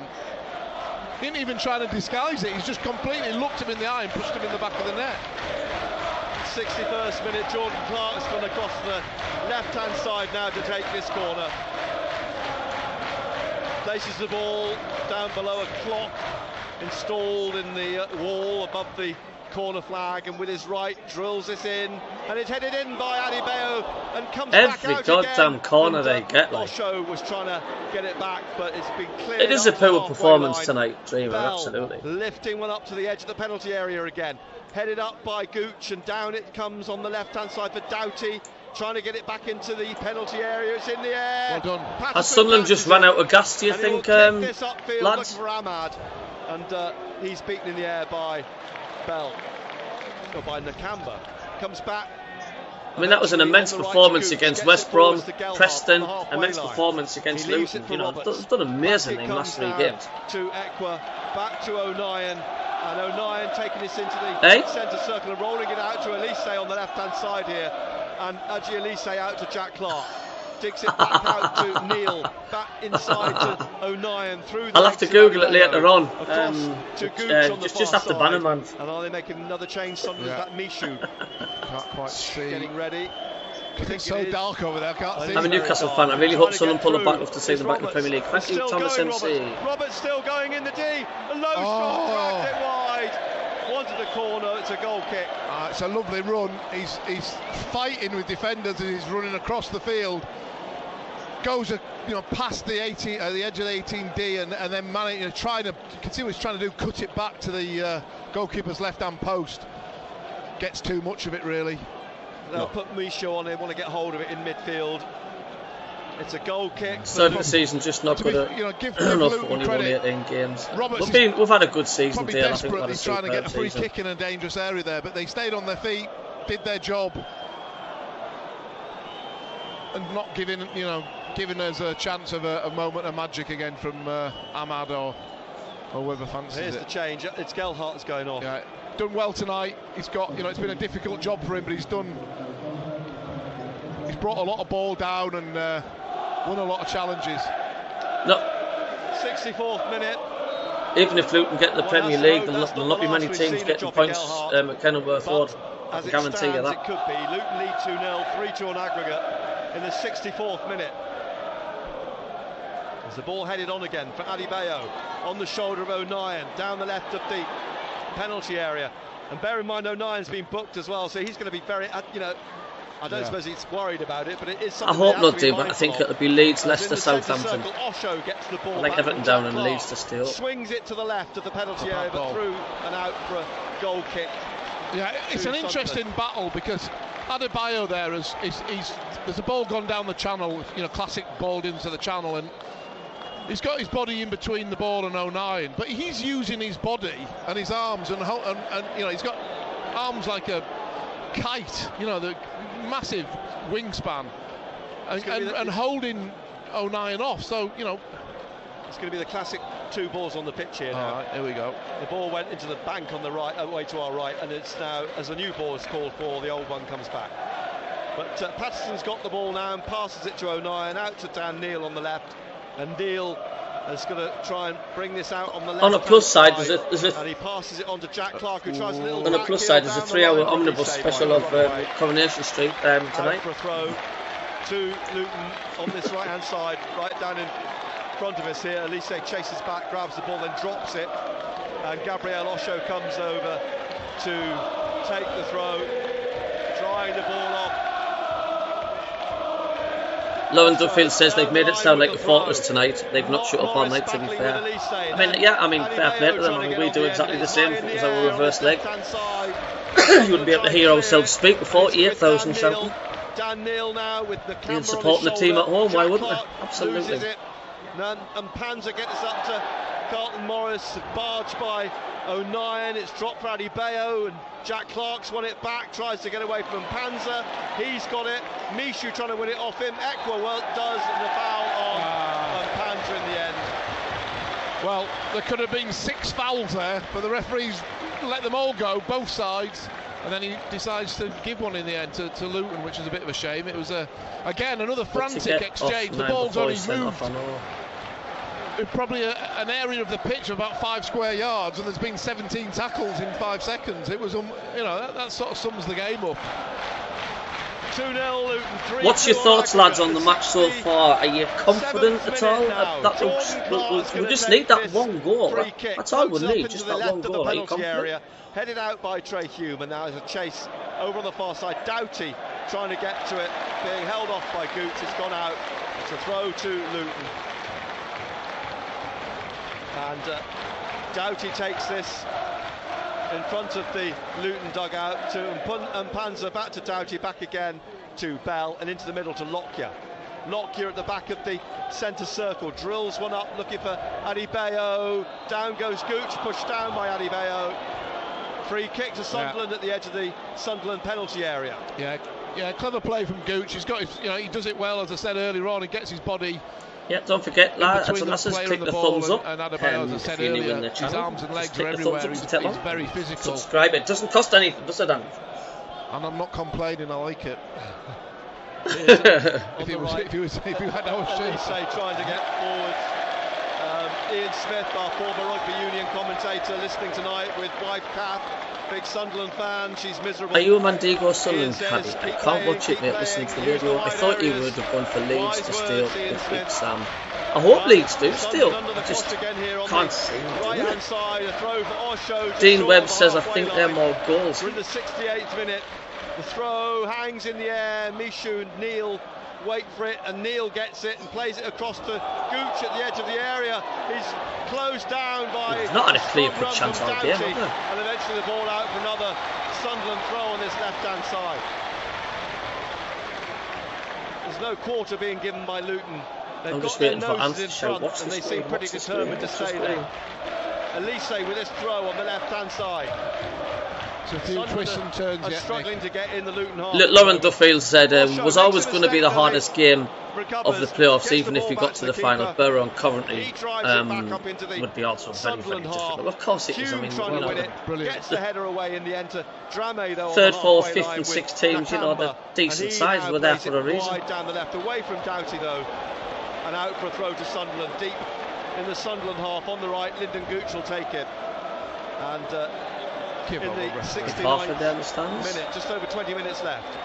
Luton 2, Sunderland 0, 3-2 Luton lead on aggregate. As you say, there'll be twists and turns. They should get another chance in the game, Sunderland, but they cannot. I don't know what Mandingo means, Cabby. Concede another goal. Come on, Luton, says Shane. Yeah, well, you're playing well. You deserve the lead so far. Gooch. A slight interception, the ball drops for Ekwa, he tries to get it clear. And I don't think they'll be favourites to win at Wembley if they went through. Drops though for Mpanza, gets it out wide now to Doughty, and he slips it into Mpanza on the goal line, almost in the corner, and then he plays it back out to Doughty, and Doughty's trying to find a way through, but plays it back here to Bell. And Bell's wide on the left-hand side, he's going to play it back again, on halfway to Lockyer, and Lockyer will play it back to Ethan Horvath. In the 70th minute, drives it over Ahmad, up high into the Luton half, and now Morris down the left-hand side trying to get the ball, but Gooch has got it, and it's gone out for another throw. 10,013, and the away support has crept up to 1,000. The wife just says I've got to change my attitude, stop being so negative. So there we go, I've had it taken off. Stop being so negative. Luton lead 2-0, 3-2 on aggregate. They try and get the ball through again on the left-hand side through Morris. Low ball into the penalty area. Runs behind Adebayo. Out comes Elise. Wide now to Jack Clark. Drame's in front of him. Jack Clark's got away from him. Trying to get away from Bell. Cuts right across the pitch, right across the middle, out to the right wing, and leaves it there for Gooch. Pushes it on to Roberts. Bell on his shoulder. Trying to get down the right touchline, Roberts. He's still going. He's got to try and... Oh, he's upended in the end. Well, the referee says no he's foul. Completely pulled over. Heaved him to the ground. I mean... The referee saw nothing wrong in it. Now with Ahmad again in the middle, in the centre circle to Neil. And Neil now trying to get through the middle, being chased by Adebayo. Pushes it through to Mishu. It's fallen behind him on the ankle.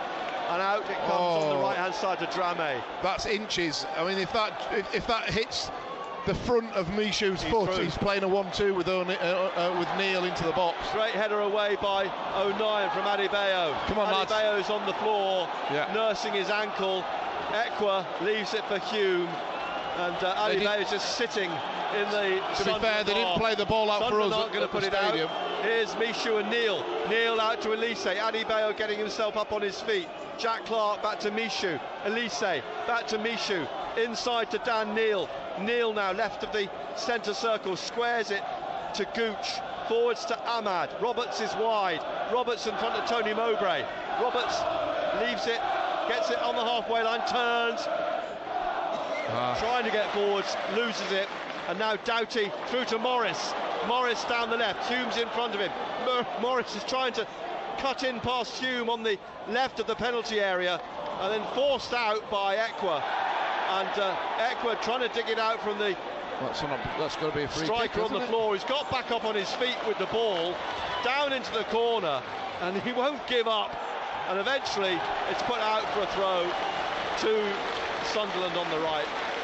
Well, it looked like he was in the sort of fetal position over the ball. I thought that would be a free kick for obstruction, but he let it go.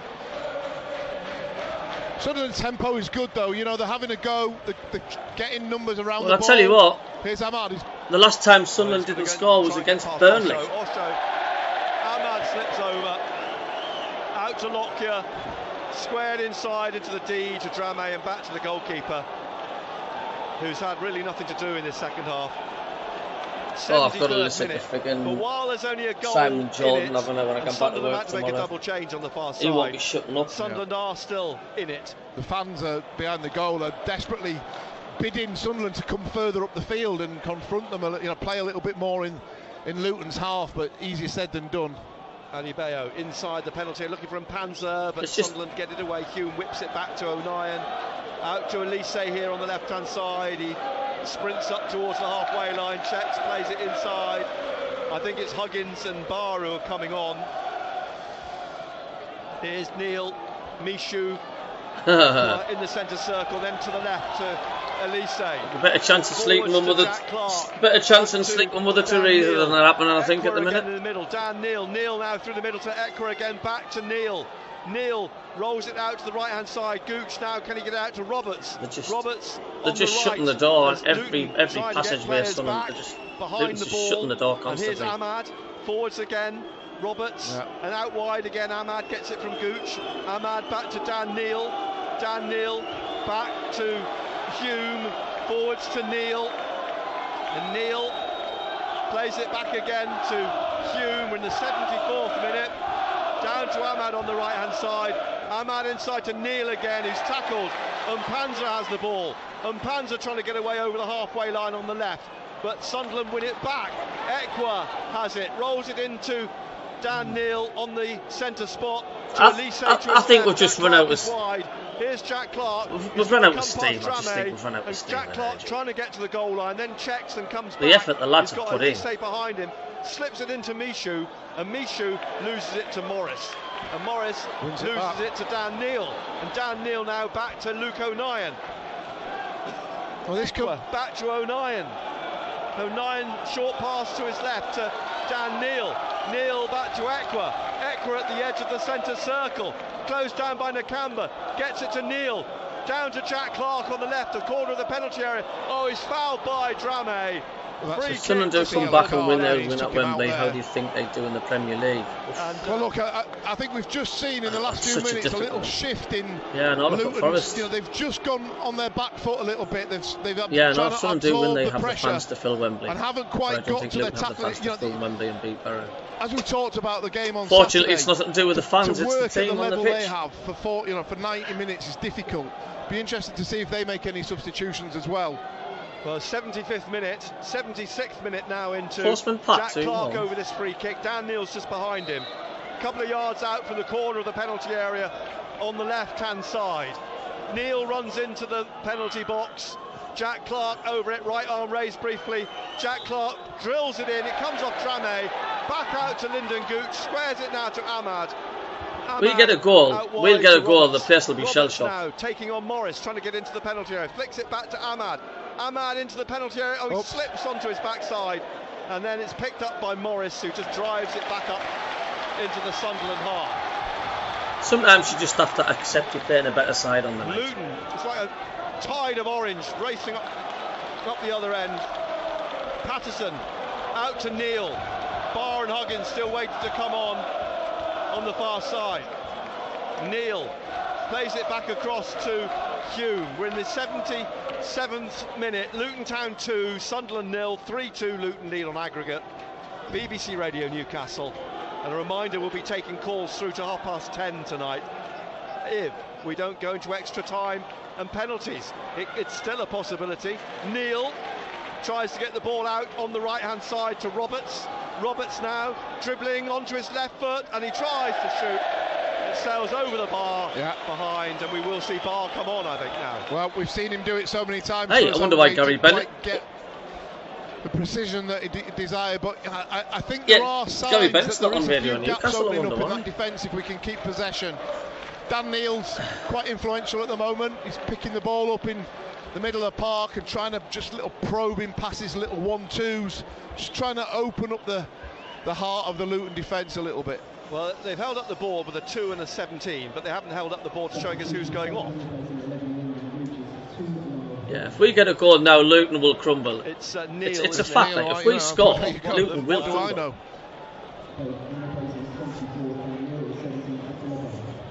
Who else went off?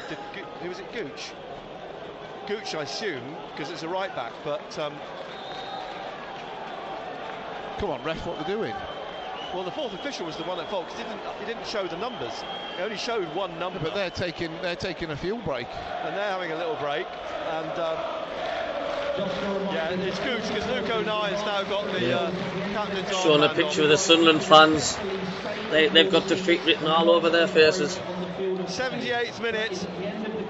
Sunderland they need to produce something soon, or it's going to be Luton going to Wembley on Saturday week. Luton 2, Sunderland 0, 3-2 on aggregate.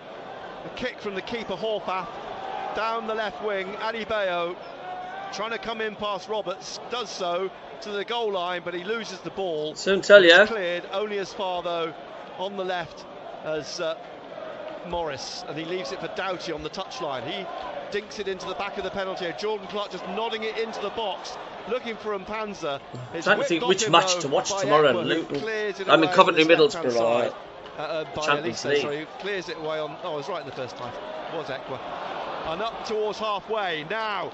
Michu, he's got to chase a loose ball, but he's beaten to it by Doughty. Left of the centre circle, back to the goalkeeper, and the American drives this back upfield again, looking for Brian says drops for Morris. Brian said the occasion may have got to them tonight. Luton have the experience of being here last year, stood to them. You know, but we've had the experience of winning at Wembley. We have won the playoffs. The middle here, and it comes back off him to Michu. Michu now down to Ahmad at the corner of the penalty area, rolls it in behind Michu, and Dramé will leave it for Horvath. Yeah, there's just no way through, is there? Who falls on it at the feet of Elise. Into the 80th minute. Yeah, it was a ball that just wanted somebody just arriving on the box, a side foot finish. It would have been a free hit really, but we just didn't ever want anyone taking the right path. Jack Clark chases down the goalkeeper, who kicks now from the edge of the area up towards Adebayo, gets his head on it, will drop though for O'Nien, back to the goalkeeper. Patterson clears it, and up onto the head of Mpanza, out to the left to Doughty, trying to get down that touchline, whips the ball in, O'Nien trying to keep it in, and he does, but only as far as Adebayo in the corner, and Adebayo battling for it, wins a corner, played it off Roberts. Not a lot he could have done about that. No. And so a 7th Luton corner now. Well, I think they've run out of steam a little bit. This is a bit of respite for them. They've got up the field and won a corner. I don't want it replayed. I do not want it replayed. I want it over and done with. I can chill out. Finish.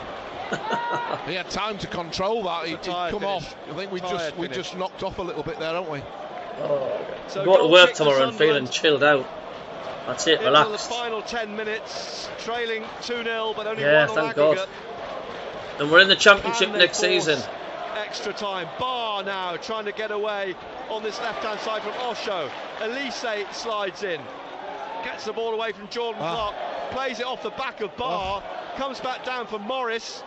Morris of Luton now trying to slip it through to Adebayo, couldn't get on the end of it. Elise gets it back to Patterson. Anything can happen now. No, honestly, I think this game is just getting a bit open. It's ragged now, isn't it? Anything can happen. This is what Tony Mowbray described as madness. This is the madness now, as O'Nien tries to head it back. Patterson chases across, keeps it in. Some Sunderland fans are saying into the 82nd Tony Mowbray out, get Alex Neil in for next season. As it's brought out by Ekra and passed out to Elise, and now down to Jack Clark. They're definitely on gas mark 6, aren't they? Forwards to Barr. Barr now going back into his own half on this left-hand side of midfield. They're definitely cooking on some turds, them lot. Michu, Nakamba's got his arms round him. Come on, referee. Picked out for Barr. Barr trying to get away from Nakamba, and it's won then by Adebayo. Jordan Clark on the left, Amari Bell down the left of the Sunderland penalty area. Hume goes with him, sticks a foot out. It's a throw to Luton. But the referee's got to give Michu a little bit more protection there. He's backing in like a proper centre forward, and the defender's got his arms wrapped around him like an octopus. 83rd minute. Jonathan Mark says we could still be played this time next week. We wouldn't score. We don't look like scoring, Jonathan. I do agree. I'd watch Coventry. Champions League is overrated and overpaid. Cushing wants to see another Man City. Abu Dhabi procession. There's Alan Campbell. There was some talk at the beginning of the game that Campbell was going to start this match, but he's now come on in the 83rd minute, the Scotsman. So Alan Campbell, fresh legs in the middle for Luton Town. A longish Doughty throws to Mpanza, out for another throw to Luton. Do you think you'd see a different? Do you think we'd see a different outcome if it was we played away first leg? Corner, it's out again. Another Luton throw. Doughty will take this again. Alan Campbell is just poised at the edge of the penalty area, waiting for a ball to be played into him. It's gone out again, but this time for a Sunderland throw, and somehow they've got to get the ball upfield. It's won back again by Luton, played into the penalty area, and Mpanza couldn't get on the end of it, and out it comes to Michu, and Campbell straight onto his case, but Michu's got it through to Ahmad. Jack Clark's going through the middle, Barr on the left. Ahmad now trying to roll it out to Barr at the corner of the penalty area, onto his left foot. Lovely little ball played through and cleared from the edge of the 6-yard box by Osho. Now Ahmad in the middle for Sunderland, rolls it to Hume on the right, Hume down to Roberts now, inside of him is Huggins is turned, but his ball is poked away, comes back to O'Nien, and O'Nien now to Elise in the 85th minute, up to Jack Clark at the edge of the penalty area. He's trying to get around Osho, he goes down, referee says no foul. It's now picked up by Elise and Jack Clark. Jack Clark's back on it, tried to poke it through Drame's legs, but he's got it out to Mpanza, and back out to Drame on this right hand side. Elise closes him down, and Drame plays the ball out. It's a throw to Sunderland. Well, it's a good passage of play from Sunderland. They've got a bit between the teeth. He's not. Gary Bennett's not on today. I don't know where he is. Desperately trying to find a little bit of space in the box to get a shot off, but Luton are there in numbers, to be fair to them. I'm not disappointed, to be honest with you. I mean, to actually sit here and watch us in the playoff second leg. Short sleeve shirt, which looks too small for him. It's a throw here on the Luton right. Barr gets the ball to Drame. 5 minutes left. Luton Town 2, Sunderland 0, but it's 3-2 to I think Luton have got this, lads. The throw from Drame, headed down by Ekwa. Barr hooks it over the top. Jack Clark and Lockyer heads it down. Drame, it bounces and he heads it on. Sean Campbell, Michu's foot's high. No, referee. And it's a free kick. They're very welcome if they do. It does nothing but good our channels. More people coming in the better. Down on his backside. As a Middlesbrough fan, Sunderland just being outdone tonight. I'm nervous for our game tomorrow. I feel for you, Borough. It's a horrible experience, the playoffs. It's that apprehension, what's going on. Alex Neil, our old manager, I'm a pissing off end from, by the way.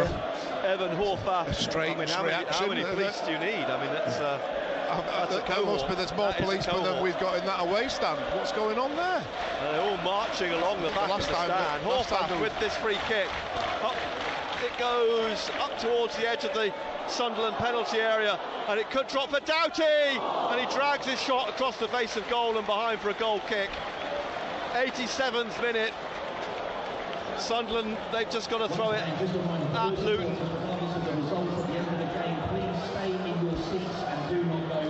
Patterson out to... I can't even remember us putting a decent game together. Ahmad plays it back into O'Nien at the edge of the penalty area. Sunderland have to score if they're going to take this to extra time. It's 3-2 on aggregate to Luton. Here's Ahmad, lovely little turn on the far side. Ahmad now up towards halfway. They try and scythe him down, but he's still going. It breaks for Michu. He's got an advantage. The referee saw the foul on Ahmad, but now out to Barr on the left-hand side. Barr trying to cut across the back of the penalty area. He's rolled it now to Jack Clark. Clark to Ahmad. Ahmad now trying to get through into the penalty area, but it's blocked by Doughty. Well, he sold him a really good dummy, but they didn't quite get out of his feet. Brilliant game, by the way, for Luton tonight on that left-hand side. Now Roberts is trying to get through down the right. Another block. How much water have they put on that pitch? The amount of slipping the players are doing. 88th minute. But Luton hold the advantage. Lockyer's down again. He's on his knees at the moment. Referee's come back. Never mind, there's always next season. Have a word with Tom Lockyer, who scored at the moment the goal which is going to take Luton to Wembley. Unless Sunderland can find something special in the next couple of minutes. I say special, even something bundled, something scrappy, something mad, anything, as they try and get the ball forwards again. It comes off Equa for a throw to Luton on the far side with 2 minutes to play. Both teams it's not meant to be a Sunderland fan site. It certainly is, to waste time. Probably was, you know, they're not a team that are good at doing that, and that they probably tried to do it at the stadium and caused them.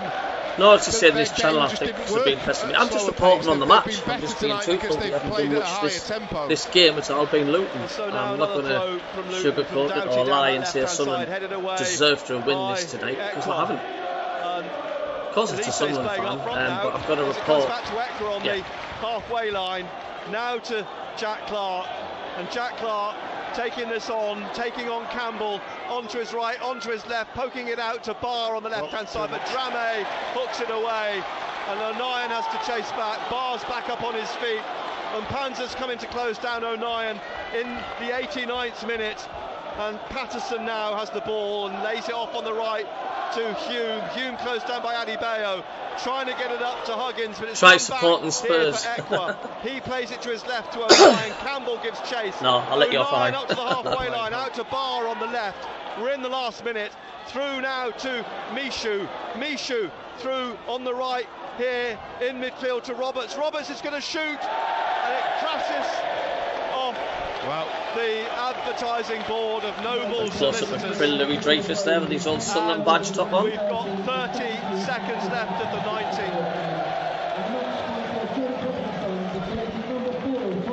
90. Gaz Box, I'm away in Scotland and you the only means of listening to the game. Well done. Thank you, mate. Give us a subscribe and subscribe to channels if you haven't, and click the thumbs up. Enjoy Bunny Scotland. Hope the midges aren't eating you alive. Scorer of their second, which has given them the goal advantage. With 10 seconds of the 90 left to play. No, yes. I just think we've been poor. We've been a better side tonight. We're now into added time. I wouldn't believe this if the sport bounces out on the far side. We'll have 4 minutes. 4 minutes. 4 minutes for Sunderland to try and find an equaliser on aggregate. Patterson here at the edge of his area brings this out, plays it on the right hand side now to Huggins. Leaves it. Sorry, to Hume, leaves it for Ahmad. Ahmad on halfway. Forwards down the right-hand side now, and trying to get forward is Huggins. Inside to Roberts. Roberts now, here to Jack Clark. Jack Clark, he's trying to dribble in onto his right, tries to get it on his left, tried to get it inside to Roberts. Somehow Luton get it clear. Back up into the centre circle. O'Nien with Morris on his shoulder. Out to Ahmad on the right-hand side. Adebayo, well, he's got past him. He's got past another. Inside to Mishu. Oh, goes down, but too easily. And it's cleared by Panzer. 3 minutes left. And it's picked up by Newcastle fan here, but field for Sunderland, they have been exceptional. Thank you very, very much. Injury time pen, give over. Centre circle for Equa. Onto Barr. Could be 94 minutes added, we wouldn't score. Barr back to Equa. Equa to Barr. Barr trying to cheers, get Mark Palmer, mate. But a foot through it from Drame. And it's out for a throw to Sunderland. Wide here in their own half. Next season it begins. Next season it begins. Patterson in the middle to O'Nien, being closed down by Adebayo. Out to Equa. Equa now out to the left-hand side, trying to keep to his feet. Inside to Barr. Nakamba pushes him over. Free kick to Sunderland. Just back inside their half on the left. Just a couple of yards in from touch. Take a breather, Nick. That's frantic. I mean, some of the football we're playing is outstanding, but we're just not getting a little break. We just need a little deflection into somebody's path. We're getting people around the ball. We're playing around the edge of the box. Luton are doing their job. 2 minutes left. Here's Ahmad. Luton leading 3-2 on aggregate. Ahmad now leaves it I think they've been quite comfortable, yeah. Roberts trying to get forwards down that right side. A chance here to try and get Huggins in. Chases to the goal line. Over it goes. Corner, says the referee. There's a frenzy down in the corner to get the corner ball out and into the corner for Sunderland to take this with a minute and a half left. The corner from the right-hand side then will be taken by Elise. Patterson's in there. No, so it's not Elise. It's so dark in that corner. You can't. It must be who's taking it? Is it? Must be Bar. Is it Bar? Yeah. Or is it Ahmad? It doesn't matter. No, Bar's in there. Just get the ball in the box here. From the right, the corner from Ahmad. It's swung in. And down go players on their backs. But up they get. They've deserved it, Luton. You can't say they haven't. They have deserved it. And now there's a break on and an open goal. Dramé. Roberts is chasing back. Dramé misses, does he? Rolls it into the side netting. I can't believe he's missed. Patterson was up. Luton broke. The goal was open, but Dramé has put it behind. Going extra time. Mention for Roberts there. I mean, he didn't really have a chance, but he kept moving, he kept running, kept his legs going. 30 seconds. Out comes O'Nien. Cry Mackham says on. I'm crying. Very, very optimistic. We've had a superb season. It's pushed away by Lockyer. It drops to Jack Clark. Comes back to Bell. He clears it. Headed on by O'Nien. 15 seconds. The ball over on the far side. Ahmad trying to get through here. Wins a throw for Sunderland. 10 seconds. The ball. There's a free kick. Yellow card for. Free kick. You're welcome, Dean, mate. To throw. Hume's going to take this. Drops to Ahmad. That's the 4 minutes. Will there be much more? Will there be another chance? The ball over on that right-hand side. Sunderland coming through again here. Mishu out to the right-hand side. The cross in here now. It's caught by the goalkeeper. We're in the 5th minute of added time. Don't forget Luton aren't there yet. I don't know what he's trying to do. He says he was impeded, I think. But Simon Hooper's shown him a yellow card. A trouble causer. Crazy yellow card in these crazy last minutes. I said 3-0. This, I think, is going to be it. The police behind the goal rise to their feet. The goalkeeper has a word with the referee.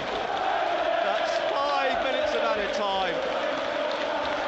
That's it. Next season, we rebuild. Like Sunderland's season's now over. The dream, I think, will be over with this kick from Ethan Horvath, and Kenilworth Road will explode in the next few seconds as the ball's headed out. It's a Sunderland throw, but these are seconds that are ebbing away, priceless seconds, but there aren't enough. There are not enough seconds left for Sunderland, and Luton Town are going to Wembley. You're welcome, come on the deal. In the Championship playoff final, after winning 2-0, there's a pitch invasion by Luton fans. How ironic that they've sent the police to police the Sunderland fans, and it's their own fans who are now pouring onto the Kenilworth Road pitch. This is what they did to York City 2 years ago, unfortunately. There's no one to stop them. The stewards now pour on from the other end. Very decent of you to push us anywhere, as was Team Luton, but Sunderland will hopefully get there. Yeah, good luck to Luton in the final, Shane. You're welcome, Thomas, not whatever. And a number of them heading down towards the... And the Sunderland fans are all singing. Them who are they know. Applauding the efforts of the Sunderland team tonight. They couldn't have given it any more in the second half. It just wouldn't break for them. It just would not break for Sunderland tonight. They ran their hearts out. It wasn't enough. 2 first half goals from Gabriel Osho and Tom Lockyer have broken Sunderland hearts tonight, because Luton it is who have won this semi-final 3-2 on aggregate, and their fans now celebrating. This is ridiculous. You're from Jonathan, mate. And there are hundreds of them still on the pitch as the stewards and the police have lost control really. There's a ghetto of Luton fans being basically cordoned off in the corner in front of the Sunderland fans, and there are hundreds more in the middle here as Luton celebrate this victory. 9 years from playing in the conference, Luton Town are on the verge of playing in the Premier League. They will face either Middlesbrough or Coventry, of course, at Wembley. They play the second leg of their semi-final tomorrow night at the Riverside, and they now know they will be facing Rob Edwards' Luton Town. Luton Town, who've beaten Sunderland here tonight 2-0. That early goal, then they got a second before half-time. Only stream worth watching. That Mistakes moderators put people in timeout for nothing. Unsubscribe from him because of them. Oh dear, Jonathan. So you're welcome on these channels as much as you want. Players, they've tried, I think, to get down, and they're trying to get down to the tunnel here. They're trying to get off the pitch. Things, I think, are calming down somewhat, although James over, good season though. Thanks, DJ. You're welcome again. You're welcome again. Sunderland fans, and I'll tell you what, I'll give the Sunderland fans credit. There are many in the front there applauding the Luton fans, and there is a bit of taunting going on, of course, but hopefully that is mostly good-natured. All credit to Sunderland. 1,000 of them stay back behind here tonight. We will be taking your calls through till 10:30 this evening. Thanks, Jonathan. Much appreciated, mate. I've got through some season for Sunderland. This has been. The road is ended here tonight, but what 48 games it has been for this team and for Tony Mowbray, and you cannot say they haven't given it their all season. Yeah, right to the death there. The game got a little bit open. Sunderland had a lot of touches in the final third. Couldn't quite get the little opening that they wanted. Luton a lot more disciplined than they were on Saturday. Sam says, see you later, Blunderland. See you later. Thanks for popping in the chat there, Sam. We knew what our frailties were, and they worked upon it and got the reward, did Luton, but you can't be anything but proud of the Sunderland performance.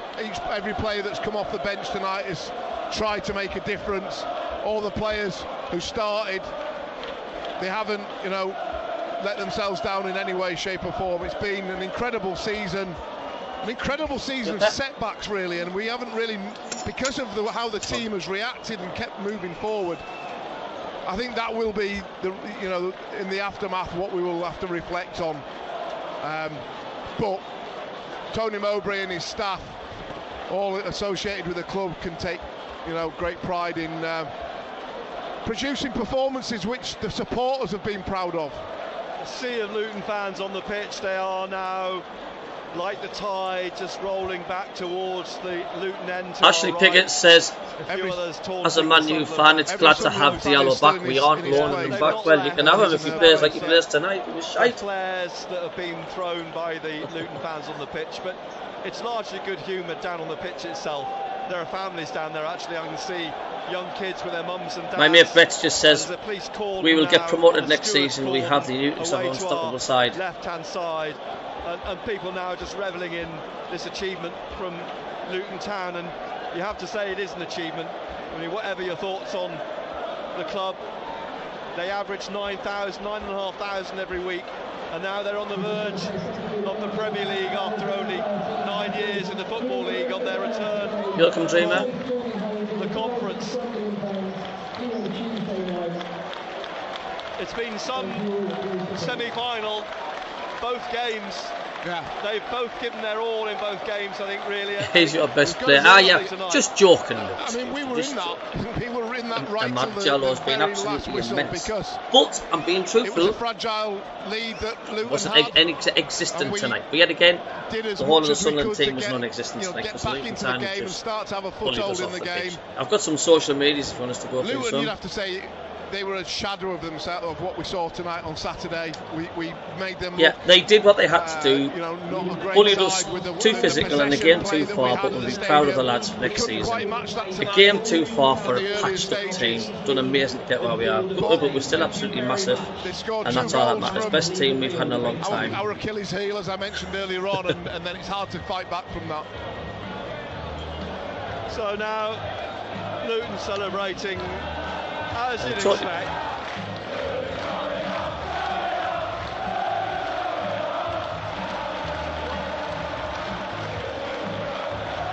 Like a tonight, Colin. So we'll take calls now on BBC Radio Newcastle through until 10:30. It's not ended how we'd hoped tonight, but the season has been a season of promise, not quite fulfilled tonight with a return to the Premier League. There is so much to build on, there is so much promise for next season, and this team, this squad can only get better. It's finished at Kenilworth Road, Luton Town 2, Sunderland 0, but on aggregate it's finished Luton Town 3, Sunderland 2. We've been talking this morning about the most ironic things you've seen in real life, because I saw a breakdown van broken down yesterday in a lay-by. Matt Bailey at breakfast. Malcolm is in Felling this morning. If your phone is on the blink, phone this number. It's always amused me ever since we had the sort of landline put in. Every time I go into fast food restaurants, people, you know, they'll get like a big burger meal. You know, the ones I mean. Yes, mate, yeah. Oh, sorry, what you saying? I thought the wife was shouting. Can I just repeat that? On, and sometimes they'll add in a little extras as well, and then they'll say, "What drink do you want? Diet Coke." Yes, well, I'll just put my spectacles on. Just go all out. To be quite honest with you, to be fair, a lot of the Sunderland fans, there's no negative comments at all. A lot of them are saying well done. BBC Radio Newcastle, making it literally definition men versus boys before all circumstances. And this is Simon Pride at Kenilworth. They scored from 2 set pieces, Richard corners. Other than that, you know what I mean. Are still celebrating wildly. Coventry and Borough will beat them at Wembley. It's a big pitch. Very proud of the club. Great finish.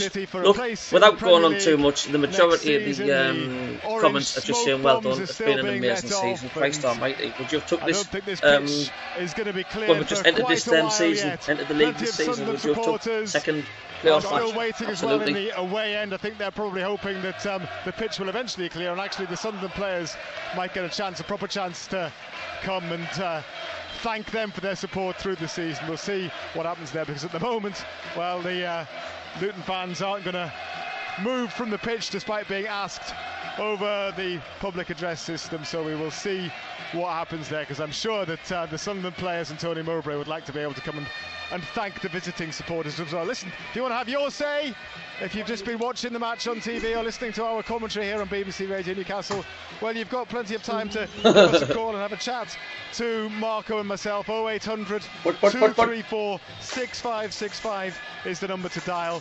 You can message us on WhatsApp 08000 321 333. Start your message with the letters BBC, and you can also send us a text 81333. Again, start your message with the letters BBC. If you're tuning in now expecting to hear Stefan Petty, Stefan will be along at 10:30, so you will get your regular fix of him, but we will stay here at Kenilworth Road reflecting on Sunderland's playoff defeat, reflecting on Sunderland's season for the next 25 minutes or so. I'm going to read a couple of text messages out, Marco, and then we're going to speak to Astrid, who's waiting for us. Well, I'm having a massive pick-me-up. Lee says, I'm having a massive pick-me-up at the moment. The father-in-law's just come in because he works at the Spa garage just across the road. And he's bought a massive bag full of goodies, crisps, chocolates, the whole lot. You see, it's not that bad, is it? Let's start again next season and go one better, says Lee in Lanchester. Paula says, we have had a brilliant season. He's not just really support anyone, to be honest with you, he's a golfer. Even in the midst of adversity, we should be proud of our team. But I really don't like to eat as much because my bitch tits are as big enough as it is. Says Paula. That seems to be the gist of the messages that we're receiving. Yeah, I think, even on that final day, just managing to get in the top 6 was a bonus for most people. It's been an enthralling season. We've seen some incredible football. We've seen some of the best goals you could ever wish to see scored. Spectacular individual efforts, team efforts. And we've seen a team that actually fights for each other, even though we've been dropping like flies at times. Subscribe and like to the best channels on this on YouTube. So many positives, and hopefully, another step in the club's rebuilding after those bye-bye. Of double relegation. Who do you think Luton will play in the final? Do you know what? I can't call that. I cannot call that at all. I really don't. One step beyond is concerned, but there we go. They're not going to move, are they? And we might best part of the stream, the daughter's just come downstairs and says, "Puddles, some fans who are still here are actually partying as well, which is good. That's miles more important than anything. They've taken it in good spirits and realising what a great season it's been. Well, they'll be proud of what their team has achieved this season, even if they couldn't quite get over the line in this final game. JXK just said embarrassing small club. We've talked so much this season, haven't we, about Sunderland's lack of strikers. They have overcome that adversity on so many occasions, finding different ways to score goals. They've still been one of the division's top scorers. But what was that about my bitch tips there, man? I mean, lack of a centre forward really became evident because it's the sort of match when they're under the cosh a bit. When they do get those opportunities, they need someone tonight. Tonight it's more like Colonel Gaddafi's underpants, and just produce a goal out of nowhere. And there was nobody really in that team tonight that you felt was going to do that. No, or just from a set up the tomb, dirty bottle job Mackham, says JXC here. We know what the issues are. Even if Ross Stewart he would have been useful defending those set pieces that we've had to defend tonight. We know what the issues have been. The players have dealt with it incredibly well. Would it have made a difference tonight? I think what we've met, the difference tonight is we've met a team that's been on top of its game for many months of the season. So, they took the setback on Saturday and came home and licked the wounds and turned it around, which... Cleared. You only get a choice of certain ones. Is there ways for you? No, she's the same as me, she just doesn't agree. No, that's just banter. She was on to get a laptop. I told her on Sunday. I guess we're out. No, not Sunday, Monday when she came back. I says, guess what I'm getting? She went, what? I said, I'm getting a washing machine. She went, what? Through the family fund? She went, when did you do that? I said, yesterday. She went, it's come back already. I said, yeah. So I've ordered it today. It's coming on Thursday. They deliver. No, it's just banter from rivals. It's not even a derby anymore. There is no possible way you can compete with us. Well, you're right, Jakes. At the moment, there's no way we can compete with you a lot. So, you're right. I'll give you 10 out of 10 for that. Very observant. We certainly can't compete with Newcastle at the minute. They're quite clever, these Geordies, aren't they? Well, I had two choices. I had a Hoover one, which was 9 kilos. But the 10 kilo one was a Biko. I didn't want the Biko because that one wasn't the best. So, and obviously, but the Biko one had 1600 spin. The Biko's only a 1400. Ant, I was just about to tuck into the Italian pork sword there, and you put me off. Right. Bye, Summer. Bye, Pat. Yeah, couldn't believe it. Come on, Bora. Shut up, you. Go on, Bora. You were meant to go up to wind him up. Bye-bye. Don't come back.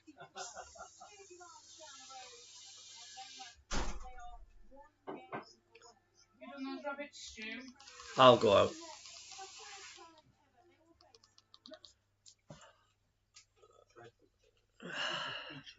Hi, Summer.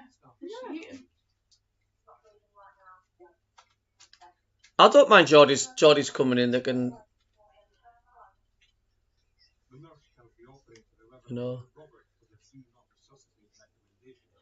Tell me more. Cheesy chips for tea. Can of Panda Pop for free. We're not going to Wembley.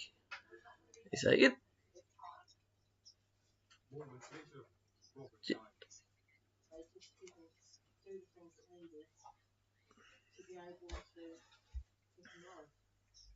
His family learned that Robert's death was an avoidable error due not to suspect instruction or related to a cardiac arrest, not to a stroking incident.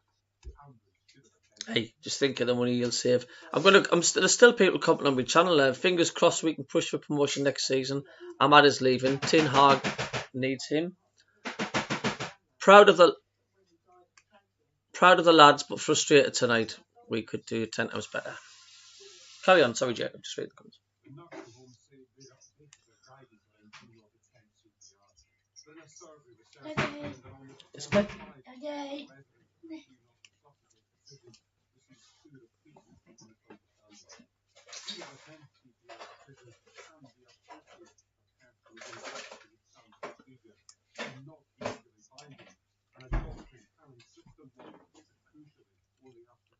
Jabby Dodger saying, fantastic, me ribs, tune-army. The Packer Andrew, I'm pissed off, I'm done with Sunderland, bunch of muppets. I'm sure he's joking there. What are you eating? What is it? Garlic bread? I'm going to go upstairs to bed, darling.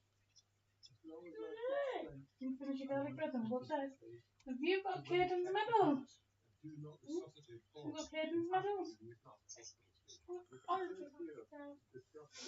Ollie and Caden are at school on a trip.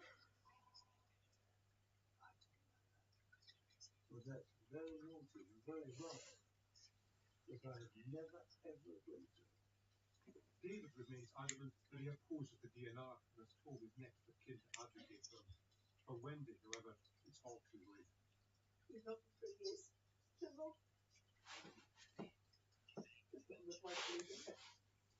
Michael Buchanan, BBC News. Michael's here with me. Michael, after the investigation, people will be watching and thinking, well, clearly there are dangerous things there. But there are valid reasons too for these to be doing. Oh, undoubtedly, it can be entirely appropriate. Yeah. The substitution is a very physical intervention, and some of this frail can cause significant injury. Yeah, we should not have lost that as well. We were leading at the Stadium of Light, and they pushed one of our players over. I was actually in a pub in Brighton at the time watching that, and one of their players pushed us to the ground. It was a blatant foul. The foul wasn't given. They got a corner and scored from it, and then they won on penalties. But the next season we won champions. Mick McCarthy was manager.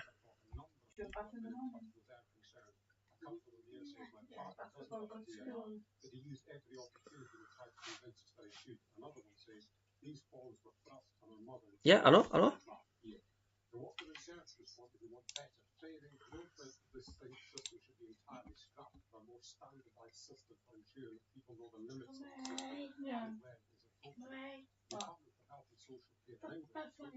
That's in the morning.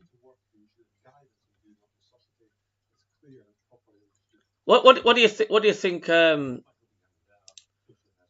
us tonight? And do you think the fact like the lads just run out of steam? Do you think on the night that we're playing a better side, were Luton not playing their best on purpose at the stadium, right? Because they knew they'd do us over at this ground. What a dick! Knob it. Gave more than £630,000 to the Conservatives between 2014 and 2020, according to the latest records of the Electoral Commission.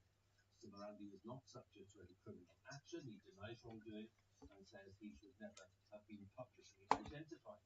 Our legal affairs correspondent Dominic Cassani has been working on this story for over a year. This is Javed Morandi.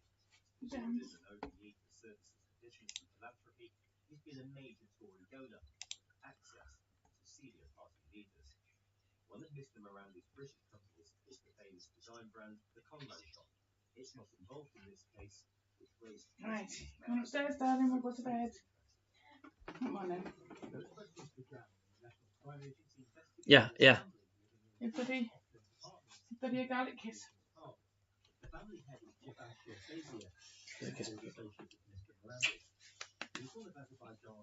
Take this off, it's Caden's. No, it's Caden's. It's Caden's. Instead of having to keep happy. It's not so it's... You lock the door past you. I'm alright, you know, like it's been... Oh, Liz. I want to ask a question about Lee Johnson. Sorry to put in, but you know, because he got sacked after Bolton. Yeah, sure. Yeah, that was a perfect excuse to get him sacked. Yeah, if he wasn't sacked then, when would you have sacked him? Because I thought maybe after Rotherham, looking back, maybe. I wouldn't have sacked him. I don't like sacking managers. No, I really hate it. Are you someone who waits, and when the time's come?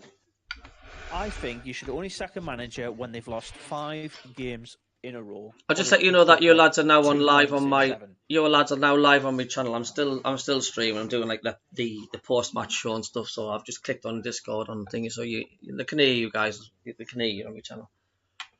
Yeah, no worries, mate. Awesome. I'm Anthony Mackham. Hit the subscribe button on the Matt and Cabby's channel. Absolutely, thank you. Very much. Yeah, what we're doing, we have been jointly doing a stream and watch along and that, and we are just talking about the ifs and buts and maybes and has-beens, and I just think our tanks were empty, and do you think Sunderland's heads went down when their second goal went in? I think it went down when the first goal went in. It was 10 minutes into the match, mate, and it was a corner, and you could tell that's exactly what Luton was setting themselves up for. Get as many corners as possible, and that will make Sunderland wobble, and we did. It was just so bizarre, their first goal, though, because, I mean, ironically, they've got tall players, but it was a tap-in on the floor. It wasn't like a header. It was like... Oh, it was scruffy. It was scruffy. But do you know what, mate? Like it's officially in the past now, mate. We can't dwell on it too much. Of course we can't. What do we need to do? What do we need to do? The one question I do have, and it's still active. There's a couple of mumblings of people saying, "Are we getting rid of Mowbray? Is he going to be leaving in the summer? Are we going to get somebody else in?" I think somebody mentioned in my chat Eric Ferguson.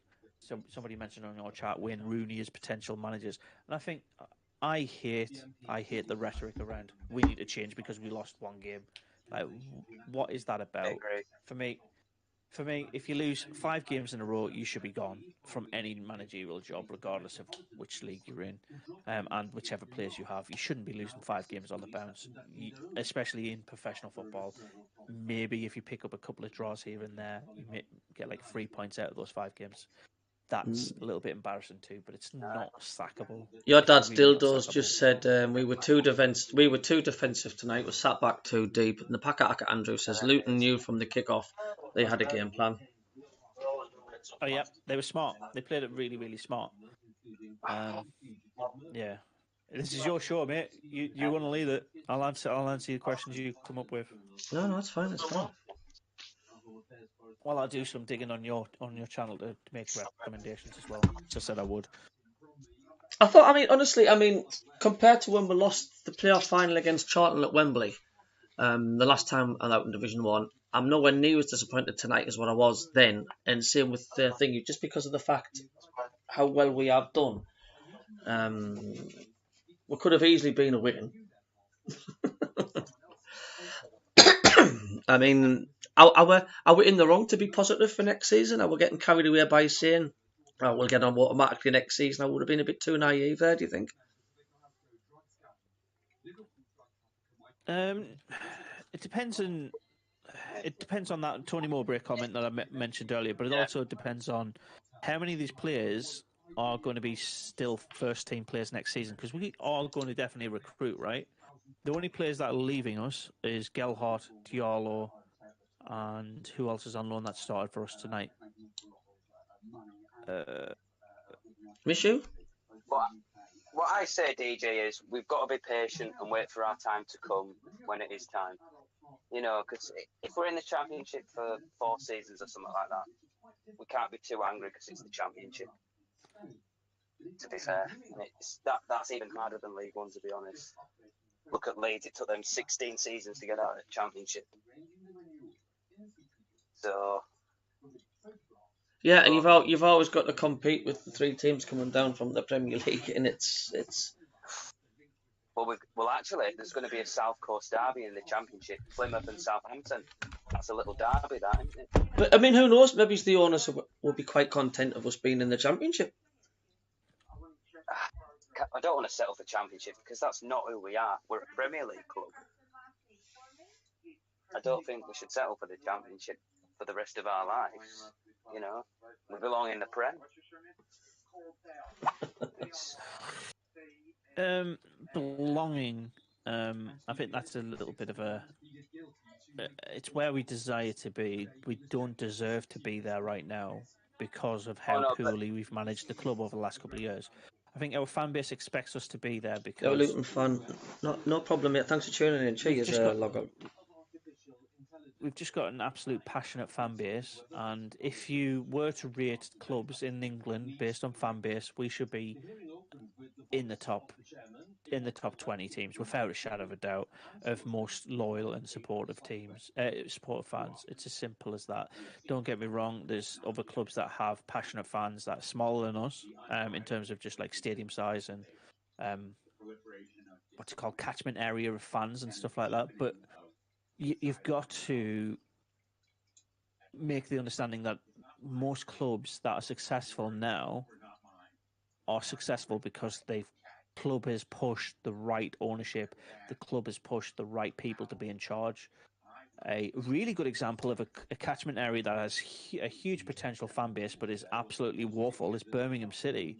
Like, if you compare Aston Villa versus Birmingham City, they've got a population of just shy of 2 million people. It's a big city, isn't it, Birmingham? It's a massive city. It's the second biggest after London, I think. In England, no, it's the second biggest in England. But like, just because we've got a big fan base doesn't mean we deserve to be somewhere. It's got to be. We've got to, as a fan base, push the right people in charge. We can't be tolerant and acceptant of mediocrity. That's how you change it.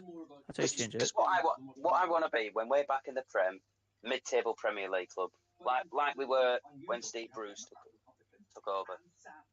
After his first season, we finished like 9th, and that around there's a decent. I think that's the right position for Sunderland in the Prem. That's how I picture us, a mid-table Premier League club. But it all went wrong when we kept surviving relegation. That's not where we should have been in the Prem. We should have been mid-10th or around there in the Premier League, not just fighting for relegation in the Prem. That's not where we should have been. It was enjoyable at the time, to have that last minute, but when you look back at it all, that's not where we should have been at all. So when I'm looking back at it all, when I'm looking back at that time, there's one person I'm blaming for that. No, actually, surprisingly not. I'm blaming Sam Allardyce. Oh yeah. The moment he left for England was the catalyst for our downfall. Name one good moment, one of those survivable seasons, one of those last-minute stitch attempts, the right signings. Name one of those that went our way after Sam left. When Sam Allardyce left, it was like the bottom brick being pulled from a Jenga tower, and it was just like one by one, the rest just followed, and it was just a massive collapse. It was the team, the players like Big Sam, and when Big Sam left, the team spirit just went down. Cornier just totally lost interest. He didn't want to be there, and it just snowballed from there since. But do you get why some fans might be saying ever since, because it all started, I think, with Di Canio, didn't it? Relegation survival. I think it was when Di Canio left. Around then, we kept surviving relegation, and something wasn't right there, was it?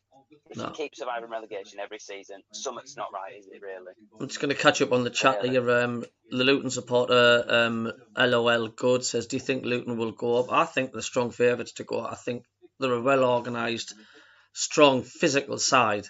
And I just think they've got that belief and the storyline behind it that we've been in the non-league and they've battled the way up, and I think they will be favourites to go up. The Pakataka Andrew says, my blood is boiling. I'm so fed up of the club. Don't get me wrong, we have done well this season, but tonight was a shocking result. Dean Lumsden, I won my bet with old Mac and Worker. I work with, hey, ho guys, better off playing in that league than the Prem, I would say. To be honest, as the Luton fan, 1, 2, 3, 4, that performance tonight, I think if we played that way, 100% in the Prem. I can't argue with them. I thought the away goals didn't count, but I'm in the money. It was such a chalk and cheese performance from the stadium, like from tonight's performance, wasn't it? I want to get some opinions here. I want to get you two's opinion on this. It's football one. It's not Sunderland, but what do you think it would have been like if we'd have sacked Roy Hodgson after the 2014 World Cup and brought Gareth Southgate in for the 2016 Euros? How do you think it would have played out if we had Southgate starting as the manager then? Do you think? How far do you think we'd have got in the 16 Euros? I don't think it would have made a difference. I genuinely don't think it would have made a difference. And the reason I say that, I think he's... Sorry, go on. It's all right. I don't think we'd have lost to Iceland, though, under Southgate. like Hodgson. I don't think so. I think we would have set ourselves up. I think the reason we lost to Iceland is because we're too cocky. But Southgate has matured as an England manager, and I think he's matured very nicely. He's got us to finals. He's got us undefeated in qualifying. I think he is a perfect example of keeping our players calm and composed. Other managers like Sam, Hodgson, Sven was about emotion and driving them up for each individual match, whereas I think Gareth Southgate's more smart around it. If Southgate goes, who do you think will come in? Because I think we're not going to win the next Euros, and I'm sorry for being not. Who's calm and composed? Who's a calm, composed manager who could manage international heads with big egos? It's a limited pool. I don't think. You get people saying Pochettino. You know Pochettino, who were managers at first. They were saying him at England. No, so most realistic option for me is it's got to be another Englishman. But who? Eddie Howe. Alan Snells just says the great unwashed are pleased that we haven't got to the Premiership, as that's 6 points they would have lost. Well, I actually wanted Mourinho to be manager after Southgate. Jose Mourinho. That's not a bad chat. Well, to be fair, mate, it's not our decision, so it's we're going to play the next tournament with him. But we're here to talk about Sunderland, mate, not England. Yeah, not England. Fuck England. Shit. So this is Mowbray's season, right? This is his first full season. I know we had Alex Neil at the start of the previous one, but he left after what was it, 6 games? Was it 6 games or 10 games? Yeah, because he left not long after we beat Stoke, didn't he? Yeah. How many games has Mowbray Andrew had in Fee, charge lock of up your us now? seagulls is going to be hell. How are you doing, Andrew, fella? Since when was the Rotherham game? I'm going to check that actually, because that was his first game, and I think that was end of August, around then. Brett Gibbs has just posted on Facebook: Ross Stewart injured, Corey Evans injured, Dan Bollard injured, Danny Bath injured, Sims returning to Everton, Alessi injured. The owners must spend in the summer to compensate for these problems. 31st of August, was when we beat Rotherham under Mowbray. So he's been with us since then, Mowbray. Since August, so that's the start. We've had Mowbray for the entire season. End of August, yeah. God, we did. That was a good game. Home at Rotherham, 3-0. So I know we finished 6th, and overall it's like a brilliant season. But is this record worthy of being in the Premier League? Managed 42, won 17, drawn 13, lost, well, now 13 actually, so it'll be 43 games. 17, 13, 13, is that Premier League? 17 wins, 13 draws, 13 losses. That is not Premier League quality. That's mid-table, I think. It's actually 18 we've won, but no, it's not, is it? It's more of a top half championship team. I'm not counting the FA Cup stuff in there, mate. So we won 1, lost 1, and drew 1 in the FA Cup. But league games and playoff games, 17, 13, 13. Cabby. Hello. Do you think winning 17, drawing 13, and losing 13 is worthy of being in the Premier League? Winning 17, did you say? We've won 17 games under Tony Mowbray. Yes. Drew 13 and lost 13. Is losing 13 games worthy of becoming a Premier League team? Is that all we've lost this season? No, that's how many we've lost under Mowbray this season.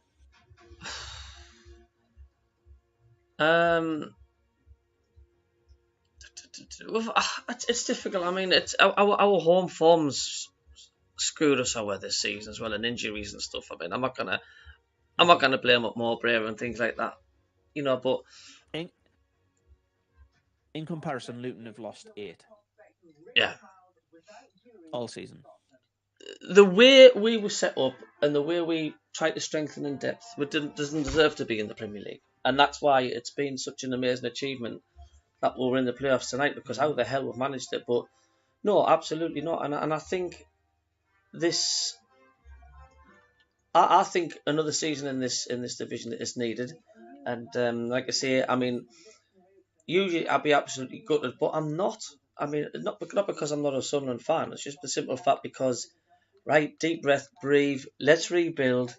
You know, it's been a great season. It's been entertaining.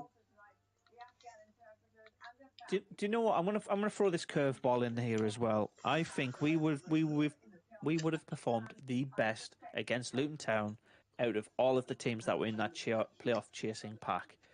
Sunderland, Blackburn, Millwall, West Brom and Swansea, and to some extent Watford and Preston North End. I think we had the best chance to beat that Luton team. If they were all the teams that are chasing third place or playing third place in the playoff legs, we were the most likely to beat them. We played the best team in the playoffs tonight. Yeah. Guarantee you. Statistically and physically, yeah. I agree. They've only conceded 39 goals all season. Well, actually 41 because they were the first leg. But they're a solid unit, and I think it was just too much for our setup. We looked knackered tonight. I do. But the minute they scored their first goals, it was like the life just seemed to get sucked out of Sunderland, didn't it? Yep. It's as if to say like, well, what do we do here? You know, and it's like, and then that got the Luton fans on, and you know, Luton still chased the game, and you know, the daftest thing is we had the most of the possession in that match, but we just didn't do a thing with it. The Pennyroyal pundit says devastated if we only kept Xhaka. The Pakaka Andrew, if you want honest opinion, we don't deserve to be in the Premiership with that result tonight. Well, no. And there's been too many results. That's one. I'm saying that's one thing that we are. We're not going to be. We're not happy clappers. We will call it how we see it, and if we've had a poor performance, we'll call it out.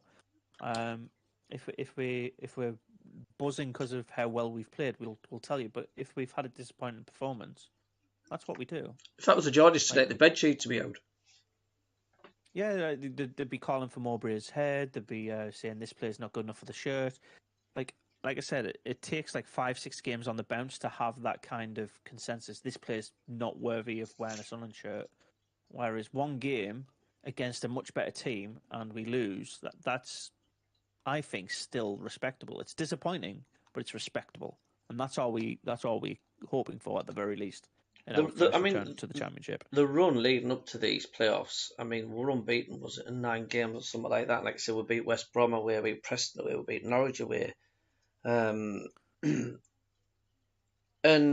I think a lot of the Sunderland fans were starting to believe, because the way we played the last 4 games, we were just passing teams off the park.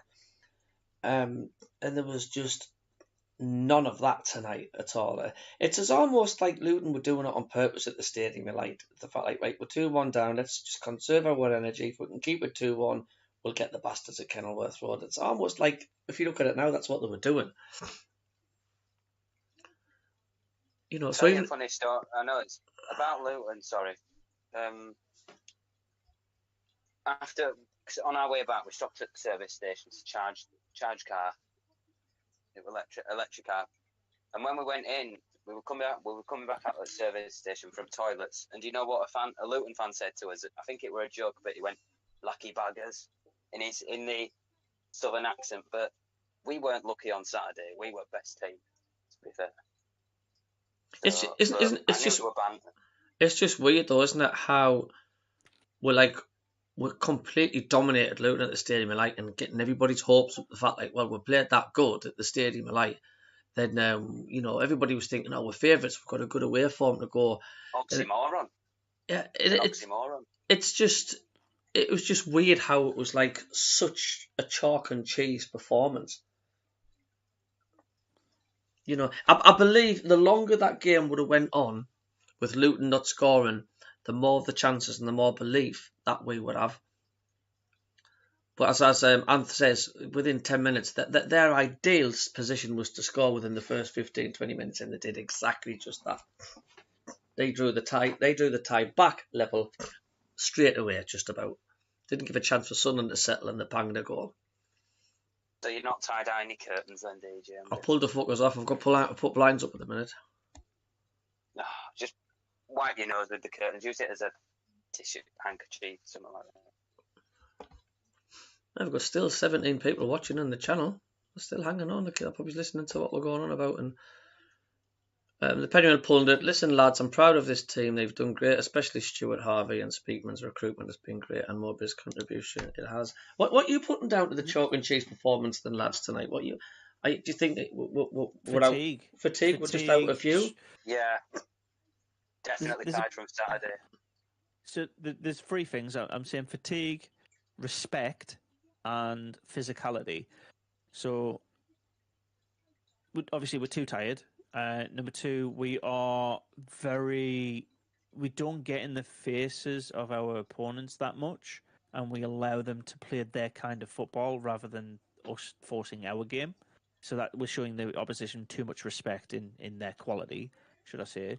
And third is that they scored. The opposition knew how to score goals against us, and that was because we are smaller, we're shorter. We're more agile and better at dribbling the balls, but that's easier to defend against than will do. Pure raw strength when jumping for a header in a corner. Do you know what I mean? Like you can't teach height. You can't teach an old dog new tricks. Rim Reapers just said, got no chance next season. Everybody going back to their parent clubs. We need investing. What do you mean, everybody? That's what he's saying. I mean, I don't think there's anybody else to go back to their parent clubs. There's a chance this season. Need some more good loans. I mean, do you agree? Do you think loans is the answer? Do you think it's about time we start signing some players? Well, is Ekwar a loanee or was he permanent, Ekwar? Right, so these are the players who are leaving our club in this January transfer window. This is everybody, right? That's out of contract this window.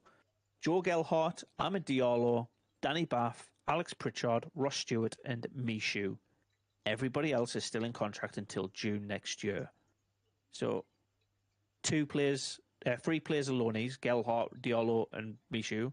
We have the option to buy Michu now if we want to, because he's played more than 20 games. Diallo has to go back to Man U, and Gelhardt was always going to go back to Leeds. So, I don't understand that. The Ross Stewart thing, with him being injured, his market value's dropped. He goes onto a free agency at the 30th of June. So, God knows what we're going to do with him, but we need a replacement for him, granted.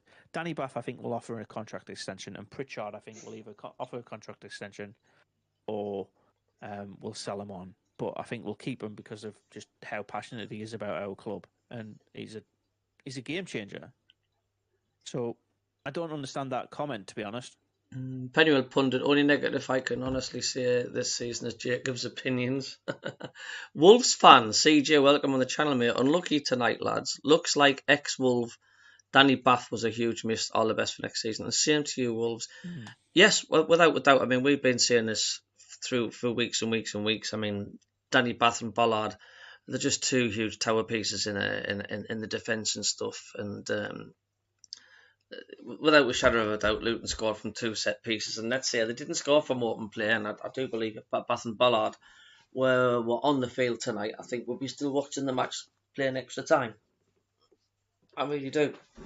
So, I don't think really Luton threatened much apart from open play, but they knew where our weaknesses were, and that's what you do as a team. You target the weaknesses, don't you? You target the weak points. Yep.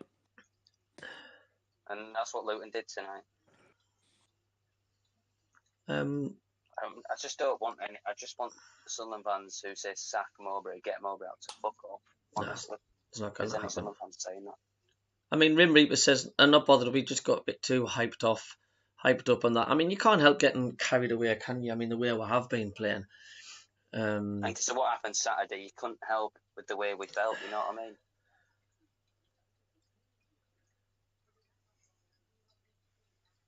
Honestly, I thought we were going to get to Wembley. I thought we were going to draw tonight 1-1. That'd have been 3-1 aggregate. And then have Coventry at Wembley and probably lose to them, but still, Yeah.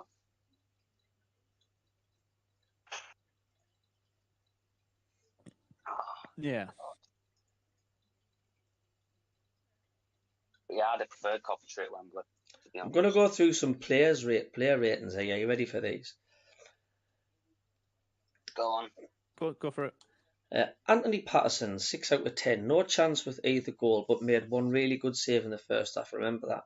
Almost set up a third for Luton with very loose pass. I remember that as well. And dropped the ball in the first half. Saw both Hume and O'Nien have cleared off the line, unable to ease pressure from set pieces due to Luton players boxing them in. Lyndon Gooch, 6 out of 10. A solid defensive effort and put in one really good left-footed cross in the first half, but was also guilty for overplaying a few times. Try Hume, 8 out of 10. Another really good effort in the centre of defence. Battled well all night. Luke O'Nien, 7 out of 10. Had to fight for every ball. A difficult night and a loose ball to Patterson early in the second half. Put pressure on the lad. Dan Neil, 6 out of 10. Got out-muscled on occasions but competed well and his passing was fine. Pierre Ekwa got caught on the ball a couple of times but more made up for that with a number of interceptions. Patrick Roberts, 7 out of 10. Cleared 2 headers off the line in the space of a minute or two with following dangerous set pieces in the box and put everything into tracking back late on in injury time. He worked very hard, tried his trademark shot from curling outside the box, which just wasn't to be. Amad Diallo, 6 out of 10, made some good runs without being able to make something happen. The Magic Magician seemed to have left his magic wand at home tonight. Jack Clark, 6 out of 10, didn't look particularly threatening all night. Worked really hard. Alex Pritchard didn't look right. Was electric in the first game, but looked a little off pace following his injury. Joe Gellard, 6 out of 10, never stopped running or battling. Was lucky, but struggled when actually had the ball, had a threat. So 6 out of 10 across the board. Man of the match was Try Hume. Does that sound fair? It's not inaccurate.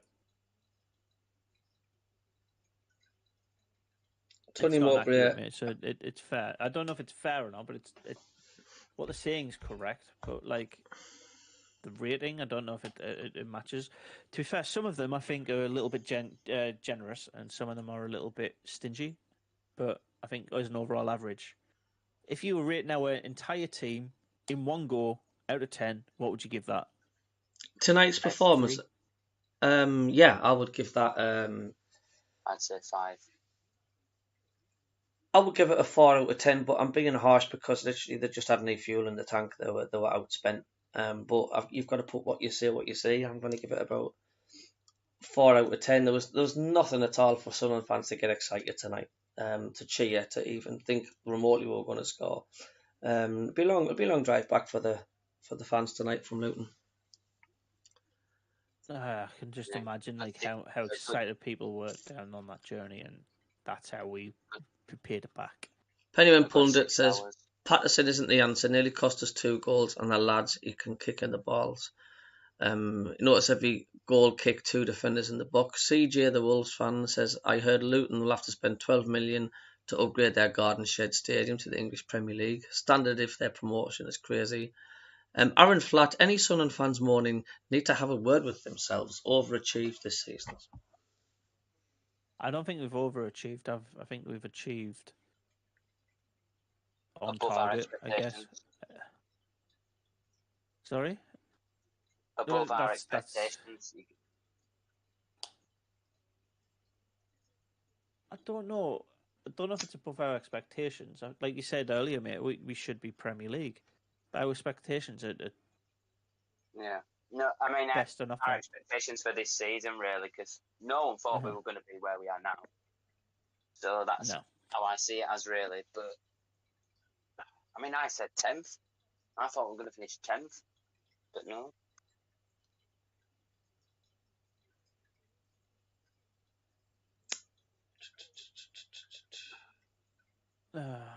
Yeah.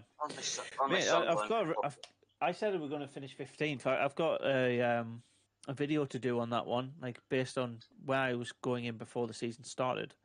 6th is miles better than where we actually ended up. So, like you said, that is above what most people expected going into the season. But like as the season unfolded, I think we performed exactly how we should have.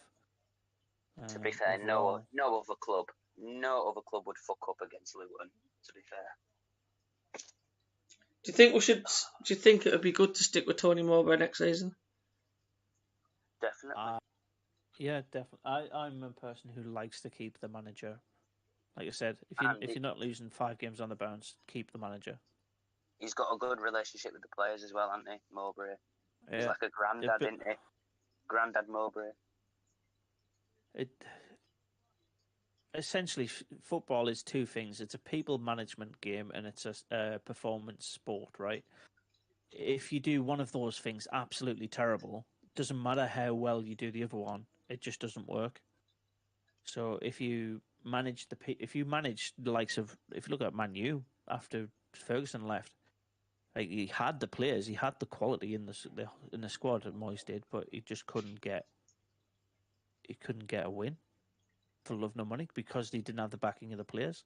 He's not managing the people properly.